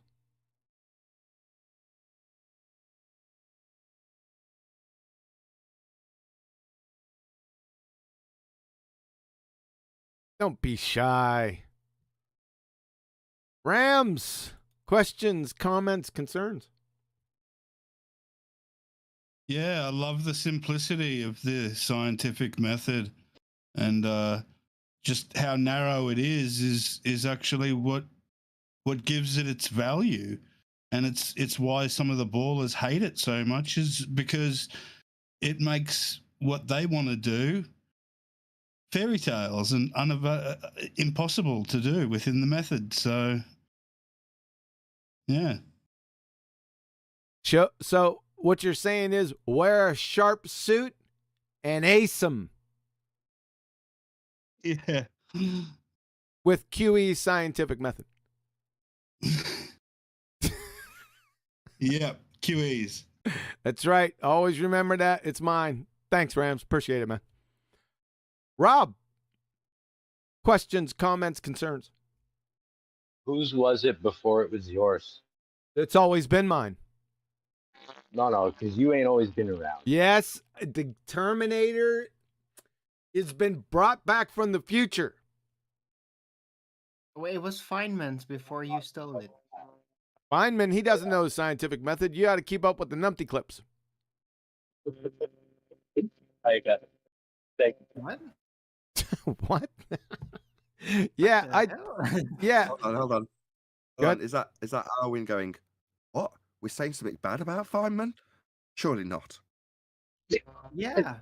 I mean, if it disagrees with its experiment, it's wrong. It's a great quote. Well, that part is correct. However, the preamble to that conclusion was an abject train wreck, so I had to whip him around by his short hair. All right. Yeah, I've heard Feynman spit some pseudoscience a little bit here and there. Yeah, I agree. He's not Yeah. perfect, but he said some well, great things, though. No, well, that lecture that you're talking about, like, he's specifically talking about theoretical physics. So, yeah, kind of poo-poo. Well, I there mean, you go. it's a great quote, but, you know, in the grand scheme of things, the ballers try to use it for their purposes, and it's like, nah. He's not talking about the scientific method. He's talking about Newton's laws being natural, and it's like, no. Science So- philosophy is the word we're looking for. You guys, you have been keeping up with the numpty clips, man. I'm not having this. You're by the way. busted. You guys are busted, man. QE, right? Sorry, I can't You're take old. that laugh. And you know why I figured that out? Because I ran into the numpty clip after the fact. I was arguing with someone on Facebook, and I was like, where did this come from? There's nothing about the scientific method in here. And then when I ran across your numpty clip, I was like, thank you, QE, always coming through clutch. Yeah. Just go back and watch the numpty clip. It is Foolish Decisions. That's a signature. Just go to the signature clips. It should be, I think it's on top. So Foolish Decisions, you'll see you'll hear a rendition. It's right in the beginning. Not right at the within 5 seconds but it's in the beginning somewhere. Within the first 5 minutes you'll hear it. Listen to it a couple times, you'll see where he train wrecks At himself. least he's still better than Hold on, Owen, Einstein, right? Owen, hold on. I sensed a tone of disdain in Adam's last attempted interruption. Adam, did you have something you wanted to add? What? I'm not having it though. Because he's old, QE, isn't he? But he's not as old as Sir Francis Bacon. So I wouldn't credit him with the method. I'd credit him with giving people a slap round the face with a big wet fish to remind them of what, in a Monty Python-esque way, to remind them what the scientific method is. He's not an inventor, but it's an embarrassment to these ballers that turn up. And this is why they do this. QE's method. Because it is a big wet fish slapped around their faces to remind them of what the scientific method is. Invented, I think. Right, he was accredited to the first time to Bacon. But I think that's the reality. It's not an invention, and I'd love to credit it because he's a top man, and I give him so much kudos for so many things, but not the invention of the scientific method, but maybe the reminder of the embarrassment of what the ballers forgot. Yeah, man, and I agree with that. And you got to give him props because before he was running around slapping everybody with this big fish, right? They were all saying, "Oh, we have science that proves the globe. The body of science proves the globe." All the time. Like that's what people who are new into this subject, maybe you should go back and listen to the arguments and debates that we've had with a lot of these people, they used to tell us all the time that we have science all over the place for this globe. You guys are science deniers, right? Until we started until we started talking about scientific method and actually applying it to the crap that they would tell us. All of a sudden, over the years, the story started changing. Now science does improve things. This is what they are telling us now. Scientific method doesn't exist, says one of these clowns. Same scientific method he was just talking about. So yeah, there you go. Right? So Simon would have kicked him out of the class if he'd heard it. yeah, if you're new into this, go back and listen to the old shows, old Flat Earth debate, right? Listen to what they used to tell us all the time. And now it's changed. And that's because QE came in and brought this scientific method to the forefront. So it's the sickest weapon because it's established already. It's the scientific method. This is what they told us they have. They no longer have it. And that's awesome. So just listen to them. They're stumbling all over themselves to tell us how science doesn't prove things anymore. I'm done. Cool. It doesn't prove anything unless it proves the globe, right? That's category error. Yeah, but that's what they do. Well, like we've said from the beginning, when I first came out here, I heard it over and over and over again. We've gone over and over and over this many times that more or less, if you believe in the flat earth, then you must deny all of physics and all of science. Meaning that they have scientific evidence for a globe. You see how that follows, right? So my first question to them is, and I've been doing it for the past week since I got back from vacation. It's pretty funny. So, but you know the routine. You've heard me say this many times. Interrupting conversations, about Wall Street or mushrooms. Give us one shred of scientific evidence for your spinning ball space monkey religion. Folks, ballers, you still haven't learned after 5 years. If the first words out of your mouth aren't, that question is malformed and it's a category error. And if those words don't come out of your mouth and then you start trying to think of a natural observed phenomena, you just compromised yourself as a science illiterate. Because whether the earth... Wiggle. Yeah, you like that, huh? It's really good. Because, like we already went over in the presentation, remember the algo, right? Is it natural? Yes or no? And then the second part of that question is it a how, why question, cause and effect question, or a what is question? Whether the earth is flat or a sphere is a what is question. It can't enter the scientific method. You see the trap close. So... Uh-oh. Uh-oh. Yep. That's the game. All right, Rob. Anything else, Rob?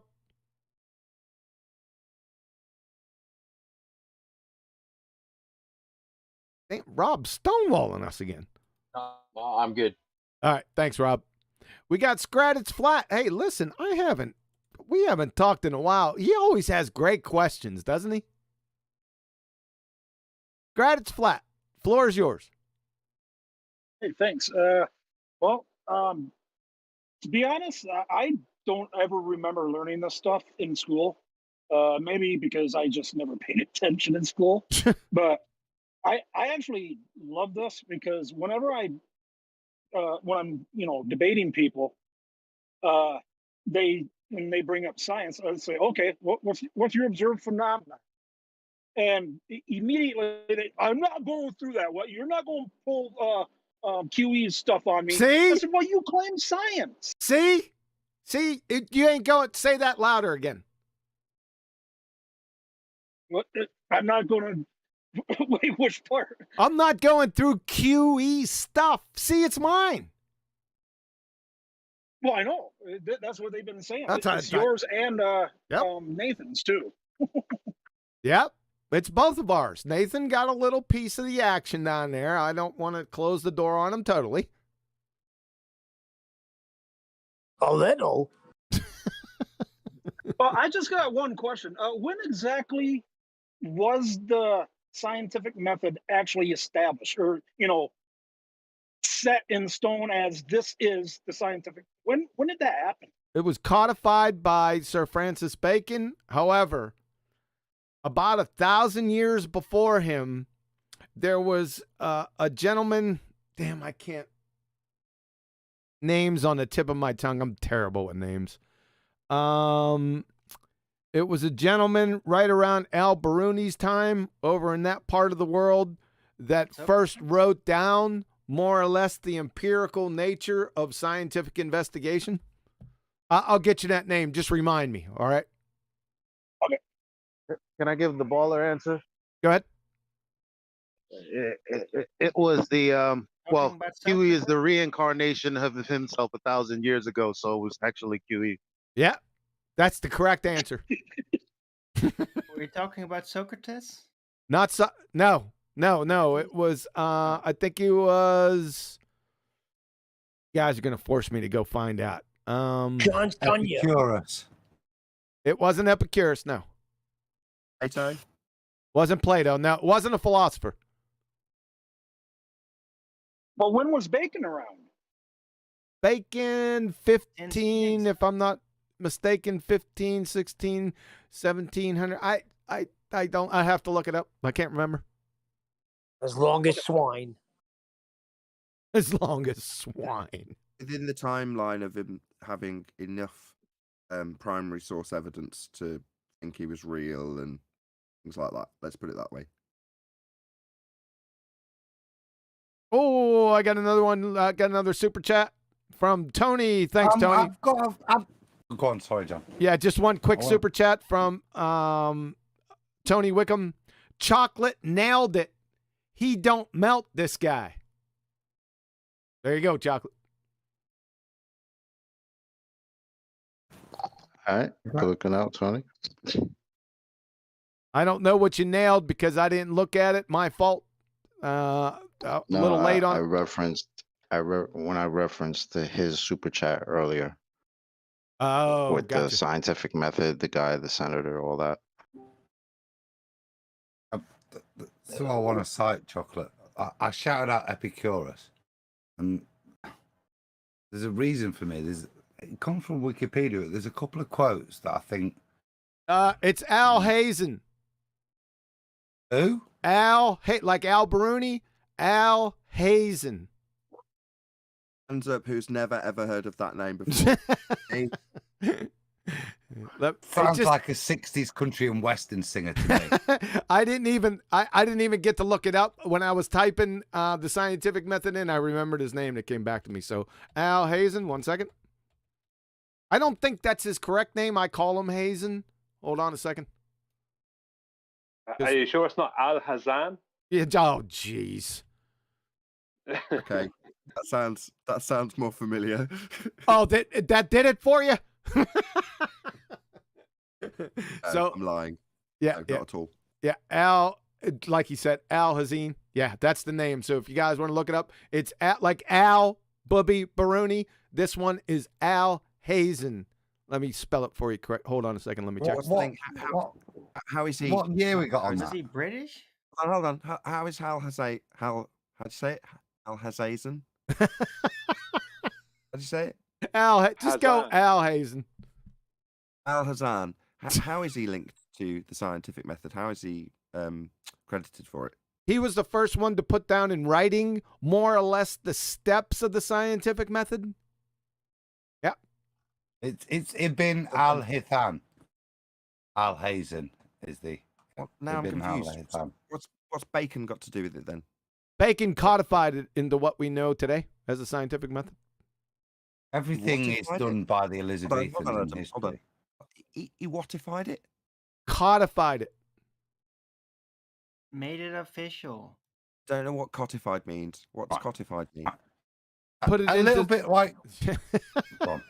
It's just like is that Arwin who said that? Arranged it into more of a systematic type of thing? You organized like it. a remix. Sort of a remix, yes. It's a cover version by Bacon. A total cover version. Let me come to Epicurus, right? This is why he's Epicurus is 100 BC. As far as I know, I'm not sure when Alberine is. Alhazen. Yeah. Zan. Ibn al-Haytham. Al-Hazan. 1320s. So kiss my chuddies. What chuddies? What the hell are chuddies? I got 1400 years on you. Did you say? Did you say 13 something? We got what primary 13, source? It's saying. What was it saying?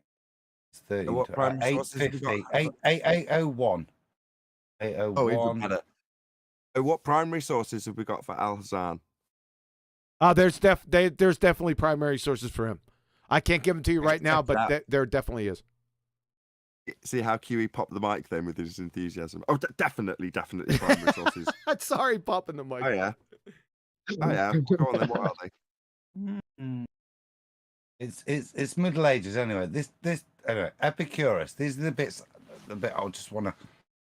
For me, it's fundamental because a lot of the scientific method comes from Greek logic, and so Epicurus. I'll just quote from Wiki. In his work,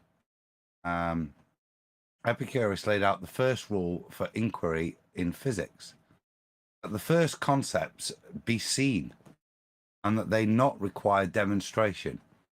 And old school, but I think that fits with what we're saying. His second rule for inquiry was that prior to an investigation, we are to have self-evident concepts, so that we might infer what is to be expected and also what is non-apparent. That's what 2,200 years ago. These seem the fundamentals that any logical man would say, that if you're going to try and say something causes something, if you're trying to get to the inquiry of what life's about, you have to be able to control it, to have some logical inference and way of saying that this is the reason for this. I think fundamentally the one is Epicurus's first rule, that in physics that the first concepts be seen, which, as I'm aware, is another way of saying that word I hate saying, phenomena. That seems the first step of the scientific principle to me. That's fine. I could roll with that, man. It's not a biggie. I'd like to see the primary documentation for that. Me too. I knew you would. Primary source evidence, please. Shout out to Lumpy Gas in the Vacuum. QE, thanks for teaching. You're very welcome. So, anyone want to comment on Epicurus, or can we move on from here? I guess we can move on from here. Is that all you got, Scrat? Yeah, pretty much. Thanks. Thank you, man. Stacy B. You were right, QE. It's always a good question, isn't it? Yeah, he does. He just has good questions. Right? Thank you. Yep. Stacy I just B. wanna learn. What's up, girl? Stacy. You've been waiting. I know you have been waiting. Let's go. Give it to us. We'll come back to you then, Stacy. Get your act together. Tell Jedi to formulate at least a half-decent question. Oh, you know what? Speaking of you, Stacy, I knew there was something. There was something I heard a hangout with you on. I don't know how long ago it was. It was on Spurs renditions of Gem Panda's Numpty channel. And they had claimed something about the scientific method, ironically. So you're right on topic right now. And you said that you were going to ask QE about something that they told you. I can't remember what they told you. So, and you said you're going definitely to talk to QE about it. So I want to know what that is. So we'll probably have to get back to that. You guys don't let me forget that. So we'll roll back to Stacy here in a few minutes. Sugar Cookie, you want to know, you had a lot of questions. Of course, there weren't about the scientific method. Yeah. Adam did just bring up some logical stuff. So I thought that would kind of be helpful to kind of differentiate and explain at the same time. Okay. Okay, so Go ahead. Go ahead. You're cool. no, Go I ahead. was gonna say, love you show, first time caller. Cool. But listening for years. So yeah. So as far as the logical argument goes for, say, like the black swan. Pardon me, I'm a little bit nervous. No, that's okay. Take your time. So you have the logical argument, and I know it's a logical argument isn't necessarily the same as a scientific proof. I got the logical argument on screen for everyone to see. So, yeah, yeah, this isn't a hypothesis. So, go ahead. I'll let you go. Sorry to interrupt. Okay, so for the black swan, so I believe that starts off with if 1.22. No, it's if P then Q, not Q, therefore not P. Right, The so argument is, I'll give you the whole argument so everyone's on the same sheet. Yeah. Yes, please do. Yep. If the Earth is a sphere with a radius of 3959 miles P, then every horizon distance measurement must be no more than 1.225 times the square root of the observer's height in feet Q, not Q because the horizon distance is greater than 9.41 miles. Therefore, not P. The Earth is not a sphere. Okay, so the if is the radius. Is that Yep. right? Yep. That's one of the conditional premises. Yep. Okay, so if a glober was to figure out a different number from that, and I understand that that's an average. I'll take this, John. Yeah, go ahead, take it, Adam. You can squash it quick. Sorry, Sugar. Please finish your question. But Yeah. So I think, from what I'm thinking, is the outcome of the argument almost debunks the if, because it either increases the sphere or it's not. So it, you know what I mean? So I'm trying to figure that out. the logical syllogism that's there, and maybe a little niggle in the back of your head, because it's not true. We should finish the statement with the Earth is not a sphere of, at least from the Black Swan photo, at least a sphere of no less than 250,000 miles R value. That's what we can say from the logical syllogism of just the Black Swan. But point being is, it's not a sphere, is it? Stop it. How big do we have to make it to disprove your paradigm? Yeah. Suddenly, the Earth is as big as from here to the moon in half its width. Yeah. So there's a level of secondary logic you have to apply to the statement Earth is not a sphere, that you kind of logically know, okay, yeah, maybe I can't prove that the Earth is not a sphere from the supposed and presupposed size from here to Jupiter, for example. I'd need another photo for that, which we've got some.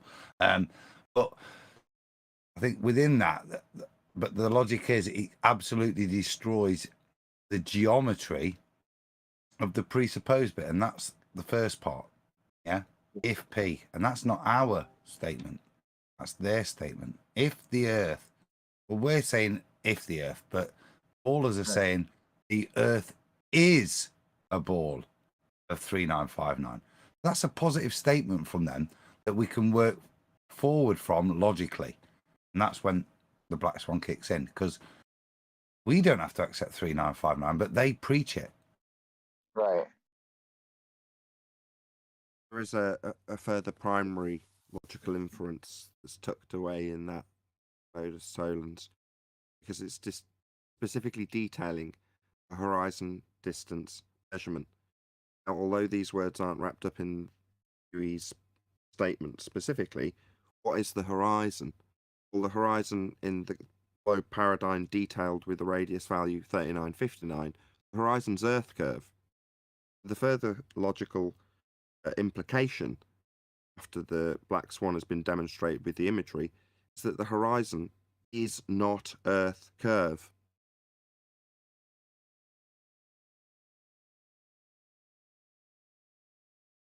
Cool. Sugar cookie? Yeah. There's further logical inference from that.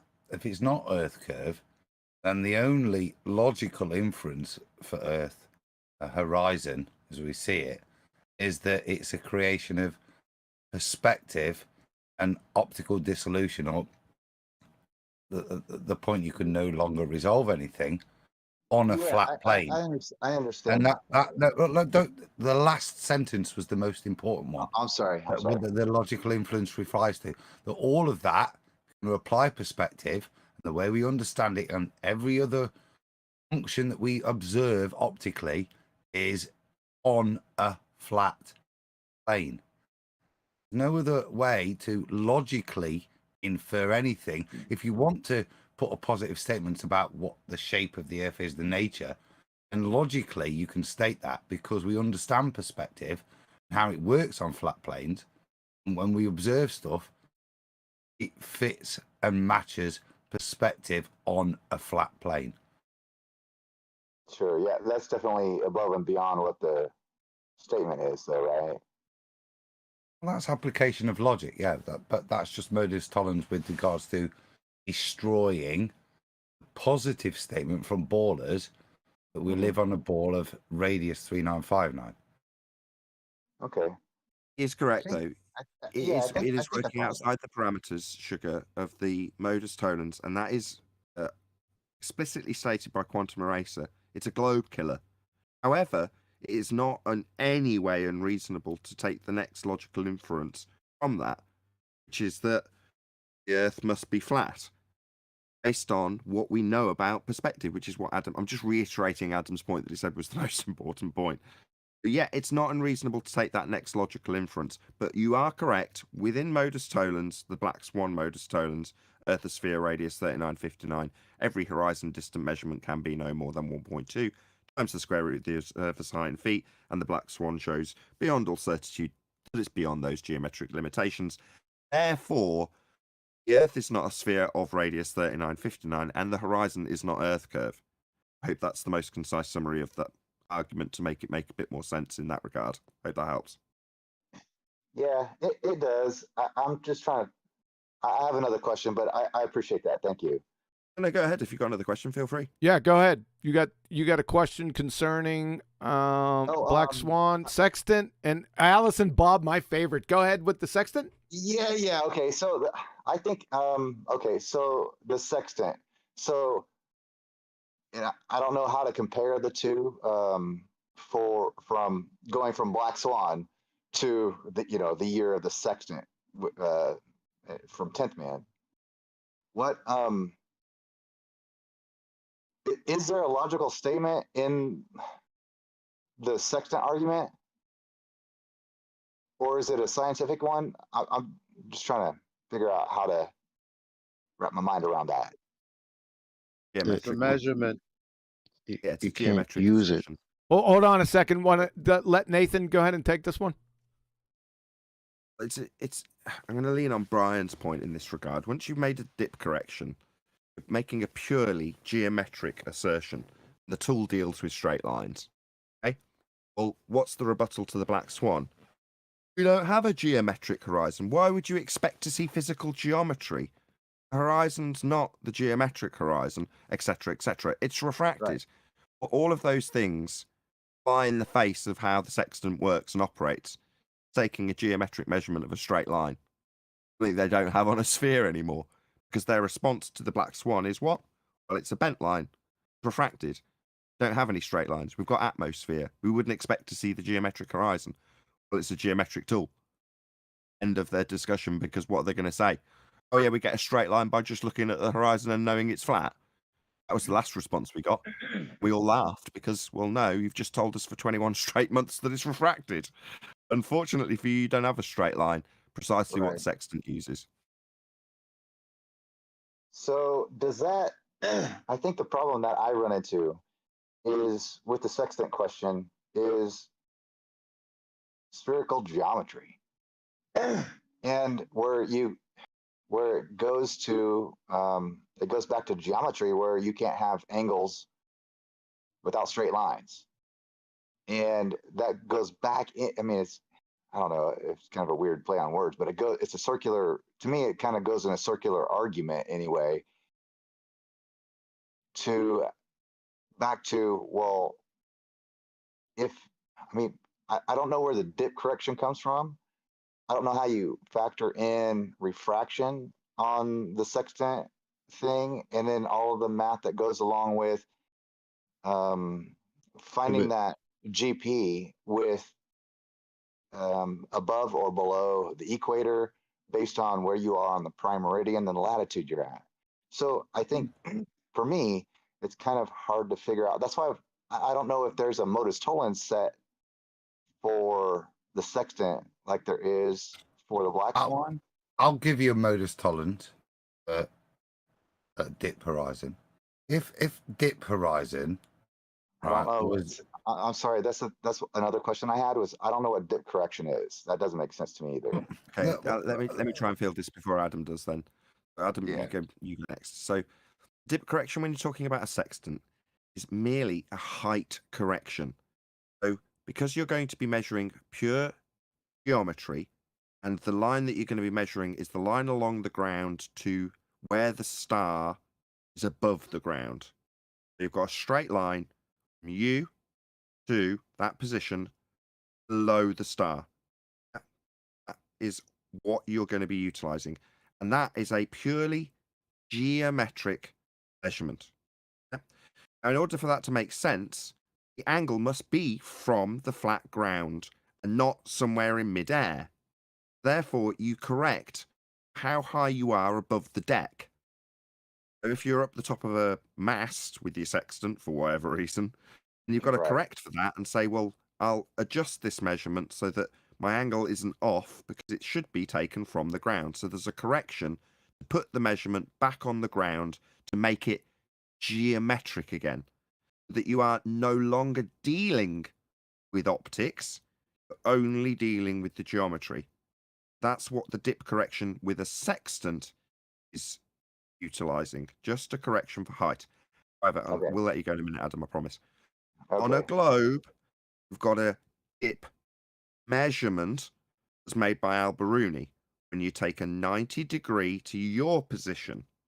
In other words, the zenith is a straight line down through your head through the ground. Well, you can get a straight line from that. 90 degrees to that position where you stand at your zenith would give you 90 degrees. Now, if you're up a mountain, like Al-Biruni was, you're looking at the horizon, you can infer that whatever the horizon is below that 90 degree line that you've drawn at your zenith, that's the dip that you're going to be measuring. What globe anti-flat earthers do is they convolute the two. For a sextant, it's merely a height adjustment. For Al-Biruni measuring R, it's a measurement from a 90 degree measured from your zenith to the horizon measured as a dip, then later derive R from. They're two different things that get convoluted between what's actually happening when you use a sextant when you're dealing with an anti-flat earther. And I hope that helps. Kind of. Adam, go ahead, because there's more to come. Sorry, it's a good question. Adam, go ahead. Yeah. Yeah, spot on. From a maths point of view, when you look at this, there's and again, it's you take the dip angle because and the most important function of the dip angle, in fact, the function it asks you to measure is your height above the water, and that's the mathematical function you're taking in place now. Sugar, isn't it? Sugar cookie. Yeah. If I was to stand at the same point on the same day in exactly the same place, but different atmospherics, and I was to align my sextant to the horizon, and it's a cloudy day, and I use the horizon, will it align my sextant? True.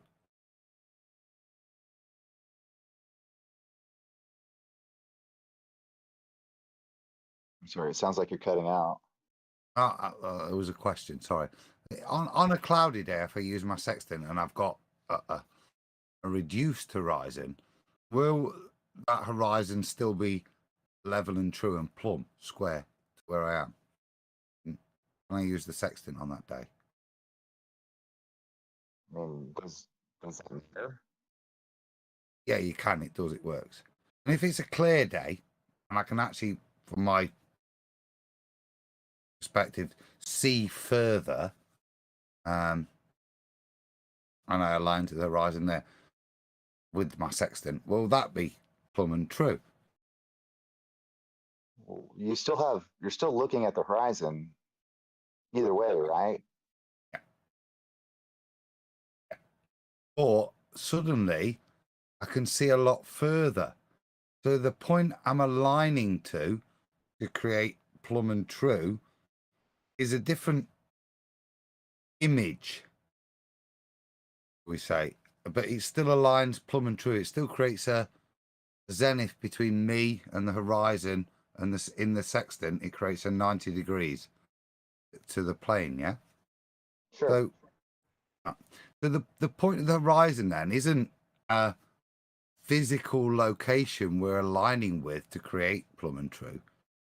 Right. It's something that is actually generated through something that's God given, which is your eyeball. Yeah, because the optical limit of the eyeball is standard. Whatever the atmospheric conditions, the eye is going to see as far as it can see, but it's still going to align and create that horizon true based on the optics of the eyeball and the lens that you're looking through in the case of the sextant. So the horizon here is, again, to align the sextant, nothing that's based on physical geometry measurement.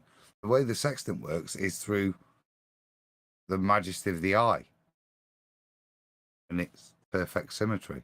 That's how it works. So if you accept that, then you look at the maths, and like I said, we only take that first measurement, which is how far above the surface that we accept to be plain and true is the eye is, and therefore how corrupted the measurement is, what the adjustment's for, then that's the only bit of maths. Now, as I just said, the alternative for a baller is to say that that horizon is a geometric edge. On which day? The cloudy day or the sunny day, is it a geometric edge?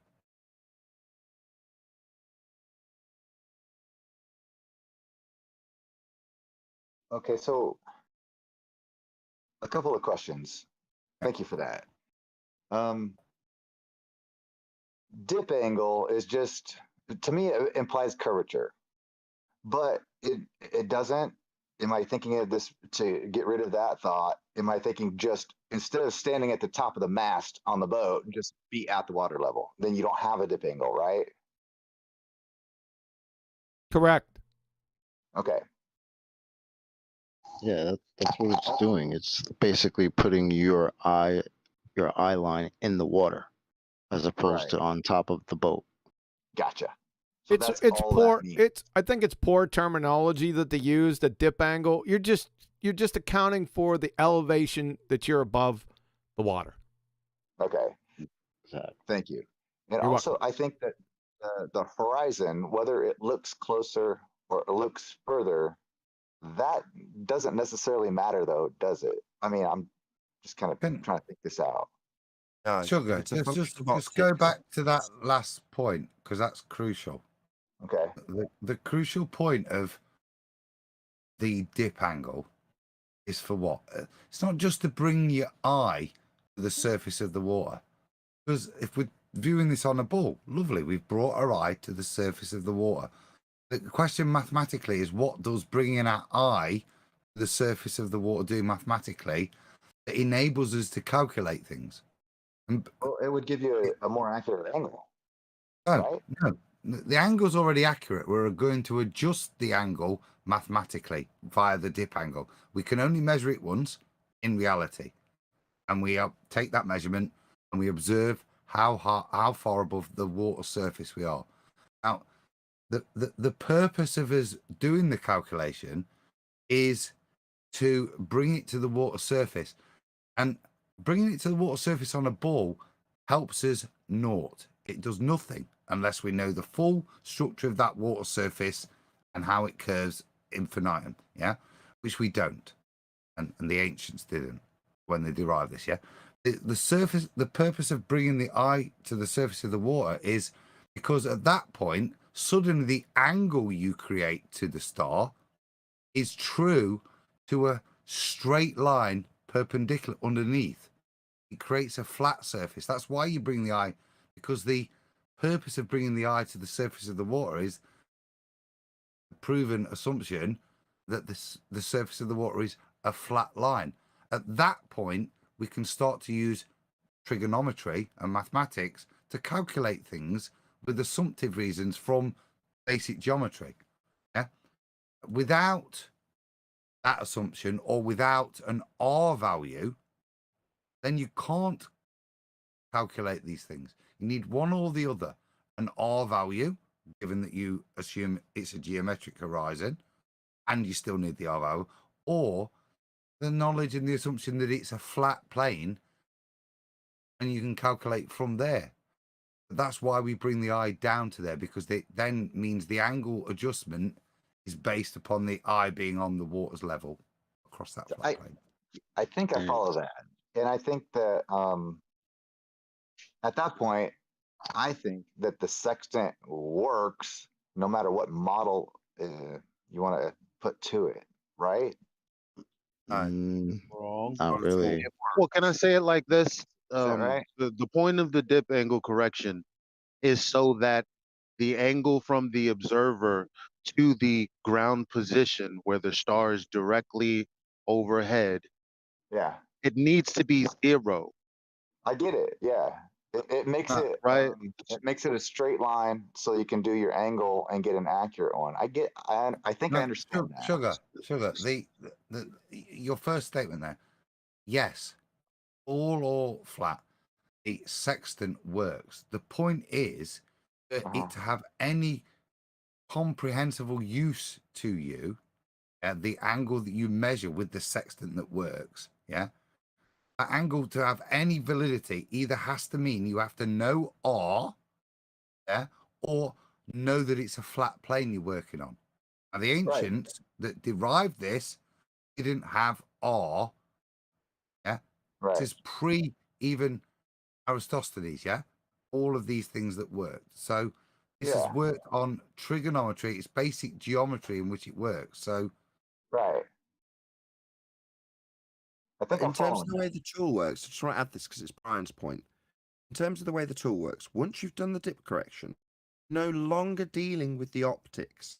You're only dealing with straight flat line, which is what the tool does. It just deals with angles, two straight lines meeting at a vertex. Well, as soon as you've got a curved surface, you haven't got a straight line to the GP of the star anymore. The tool's useless. Now, Adam's saying, well, you can use it on the model. Well, no, you can't, because what are you doing with it? Well, you're trying to find your position. Well, as Adam's saying, well, you can do it on the model. No, you can't. You can only do it after the fact if you know precisely where the GP of the star is in relation to you before you start doing any measurements, rendering it useless. I'm going to disagree with Adam and say, well, while you might be able to do it after the fact, that's not how the tool's used, and it defeats the purpose of the tool. now you're agreeing with me. Oh, I'm not disagreeing. Yeah. No, I'm only disagreeing. Let me just clarify what I'm disagreeing with. Your statement was it works on both models. Well, no, it doesn't, because works. What's the work, the function you're trying to actually perform with the tool when you're out at sea and you're going, well, I know where I've been. Now I need to triangulate to figure out exactly where I am. Well, if you're trying to do that, you don't know exactly where you are on a sphere in relation to the R value dropped to the GP of the star. Get it right when you do the maths. In other words, it renders the tool useless, so it doesn't work. I'll take that word back totally, Nathan. Works is completely incorrect. You can, as you say, you can back calculate it for yourself and place yourself on the ball after you've done the stuff, been there, measured it, seen it, calculated it on a flat plane. Yeah, I take that back. Yeah, it doesn't work. Perfect. Let me I want to bring clarity Oh. to that once more. In terms of being back calculated, you can back calculate how a sextant might operate if it wasn't being used the way it was on a sphere, if it was on a sphere. That back calculation you might be able to get to line up with your sphere belief. In terms of the work that tool does, well, it works in a geometric manner with straight lines, and there's no correction needed when it's on the ground dealing with a straight line to the star's GP, making the Earth flat. Correct. Well, there's a point that 10th Man is waiting for, I guess, someone to come to. I don't know if this is it, because it's already obvious, it's already been stated that if the Earth is curving away from you, then you don't have a angle to the GP. Well, I just thought about it as you were saying it. When you put your eyeball to the ball, if it was a ball, then the distance to the horizon is 0. So immediately inoperable the sextant would be at that point. Immediately. I don't. That to me, that sounds like it's just begging for spherical geometry to just take a shit all over that. Why?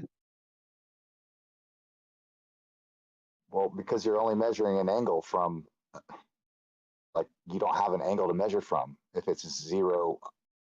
Isn't that what I just said? 0 distance to the horizon. You're agreeing with each other. I thought that's what you were saying. All right, is If that you- good? Hold on a sec. Nathan, you got something to add with that? Yeah, if that tool's measuring 2 straight lines, yeah, and it's on the ground, yeah, you can get a straight line if you assume all being well and good, you've got a straight line to the star. You haven't got a second straight line to the GP of the star anymore on a sphere.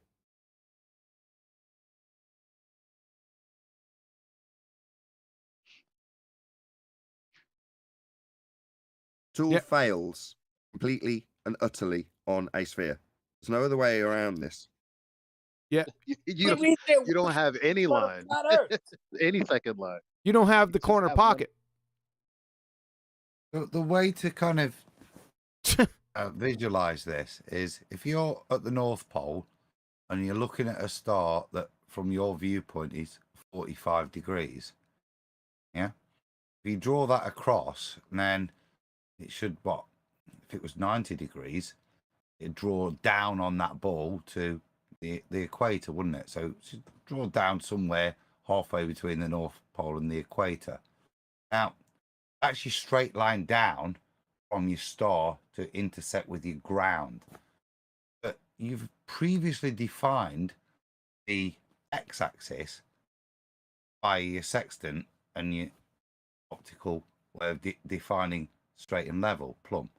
Yeah? Now, you then look at that triangle. Suddenly, your triangle has 2 options. It either goes straight through and doesn't intersect with the GP of the star, or you have to redraw your position from you on the ground to the GP, which was previously a straight line, 0 degrees almost, yeah, but suddenly it now becomes more obtuse than that and cuts down through the supposed ball Earth, therefore negating the measurement that you've just took to the star, because you took that star from a flat point. So you completely bastardize and pervert all the maths that you've just taken and validated by using the sextant with a straight line, then put it in a different place, draw a straight line down to it on a curved surface, replace it, which means the initial line is totally invalid. It's paradoxical. I'd call it Alwyn's equivalent. It'd be 10th paradox. Because it is that. It's circular logic again on the same way. No offense, but that confused the shit out of me.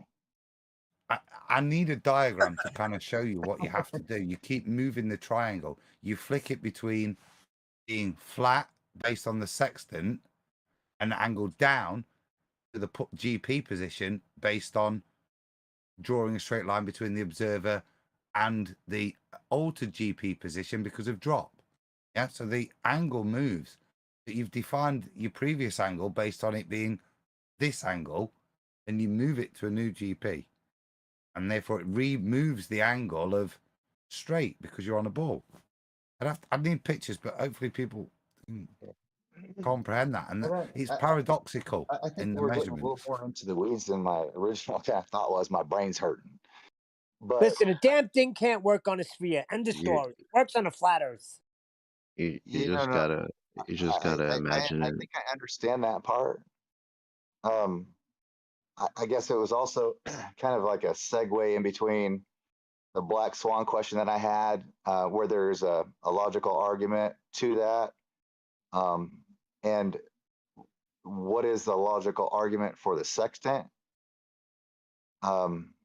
Is there a modus tollens for that, or is it kind of Why a do you want to debunk? make it an argument when it's just a measurement? All you got to do is know how to use the sextant, and then you do the measurements. There kind of is no argument. You could make one Well, up. I would was say that the very Hold on. existence. You can I'm sorry, I easily was under the correlate it impression for that logical consistency. There's no issue. Just it hasn't been done yet. Yeah. Somebody will, and their name will get attributed to it when they do. Yep, you can Yeah, make a well, it's logical for- argument. You can make a logical argument with it. I hadn't thought about it, but you could do it. Yeah, it's if sextant works, flat plane. Yeah, I mean, it really is that simple, though, right? I Yeah. mean, the very existence of it, and the fact that it's used, and the fact that they've. Hello. you can say the same thing the other way. But Can it's not. anybody hear chocolate? Yeah, I don't know. Okay.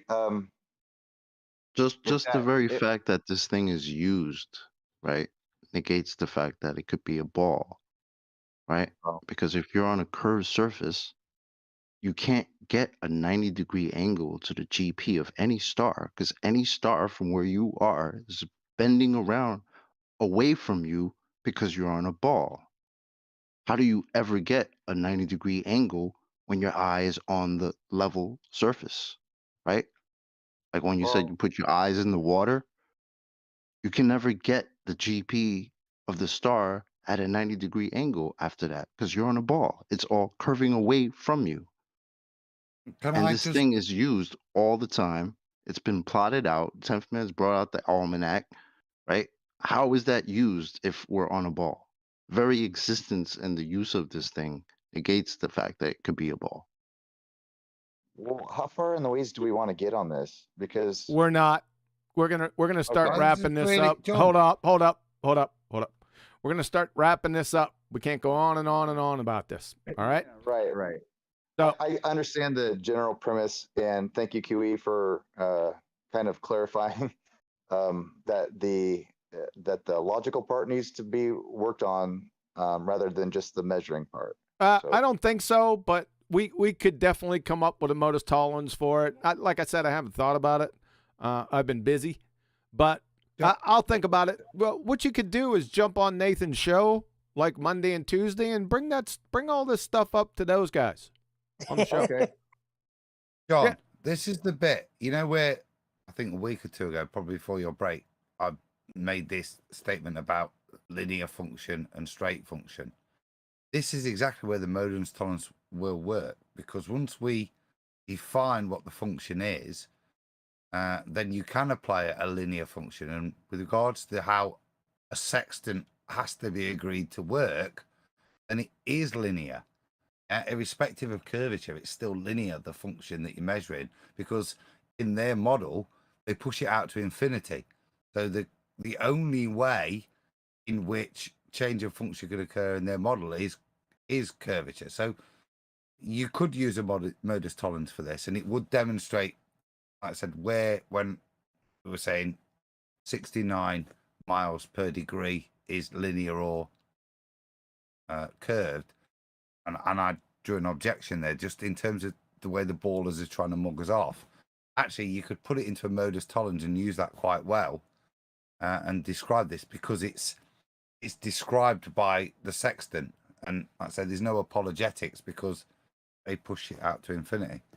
So I'm going to make it official. I am crowning 5A Adam Meakin with coming up with the logical argument with the sextant. All present. A, yay or nay? Yay. I was going to do a Modus. I was going to do a. I'm going to shout out Andy Gas your ass if you don't come up with it, dude. All right.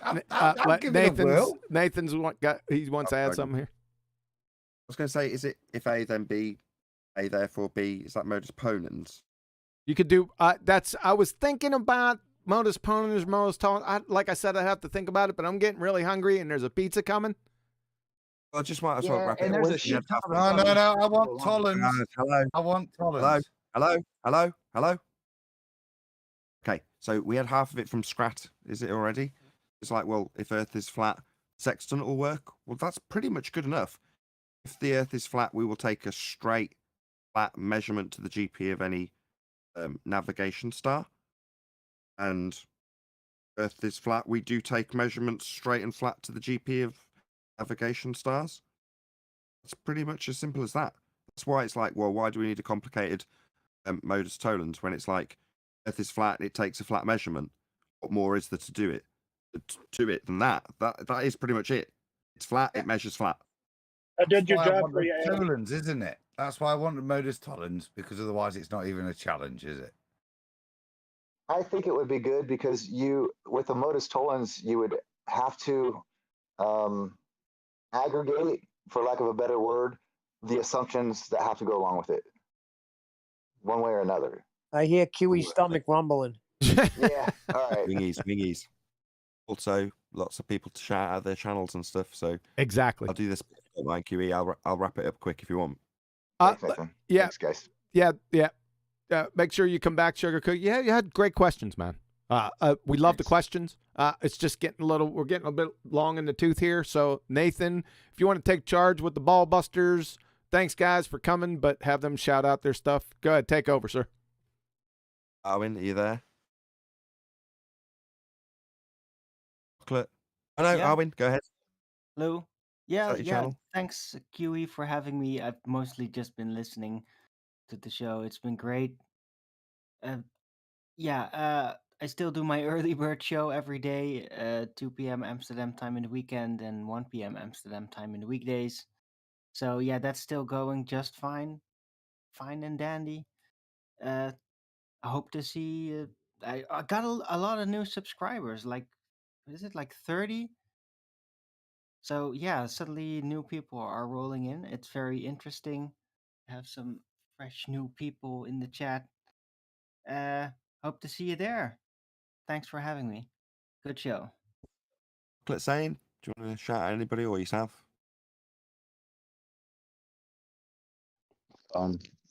Yeah, QE, good presentation, good show, fellas. Shout out to Balllbusters. Shout out to your show, Nathan. Flat Earth Debate.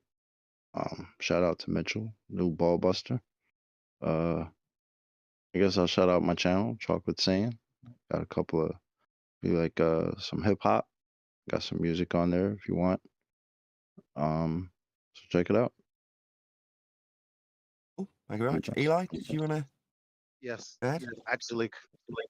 So I don't have a channel as of yet, but if you have any questions and it's late in the hour for you, but you want someone to talk to, you can go over to 24/7 Flat Earth Discord, or you can look up the YouTube 24/7 Flat Earth Discord live, and it'll take you there. Any questions you have, you can ask them there.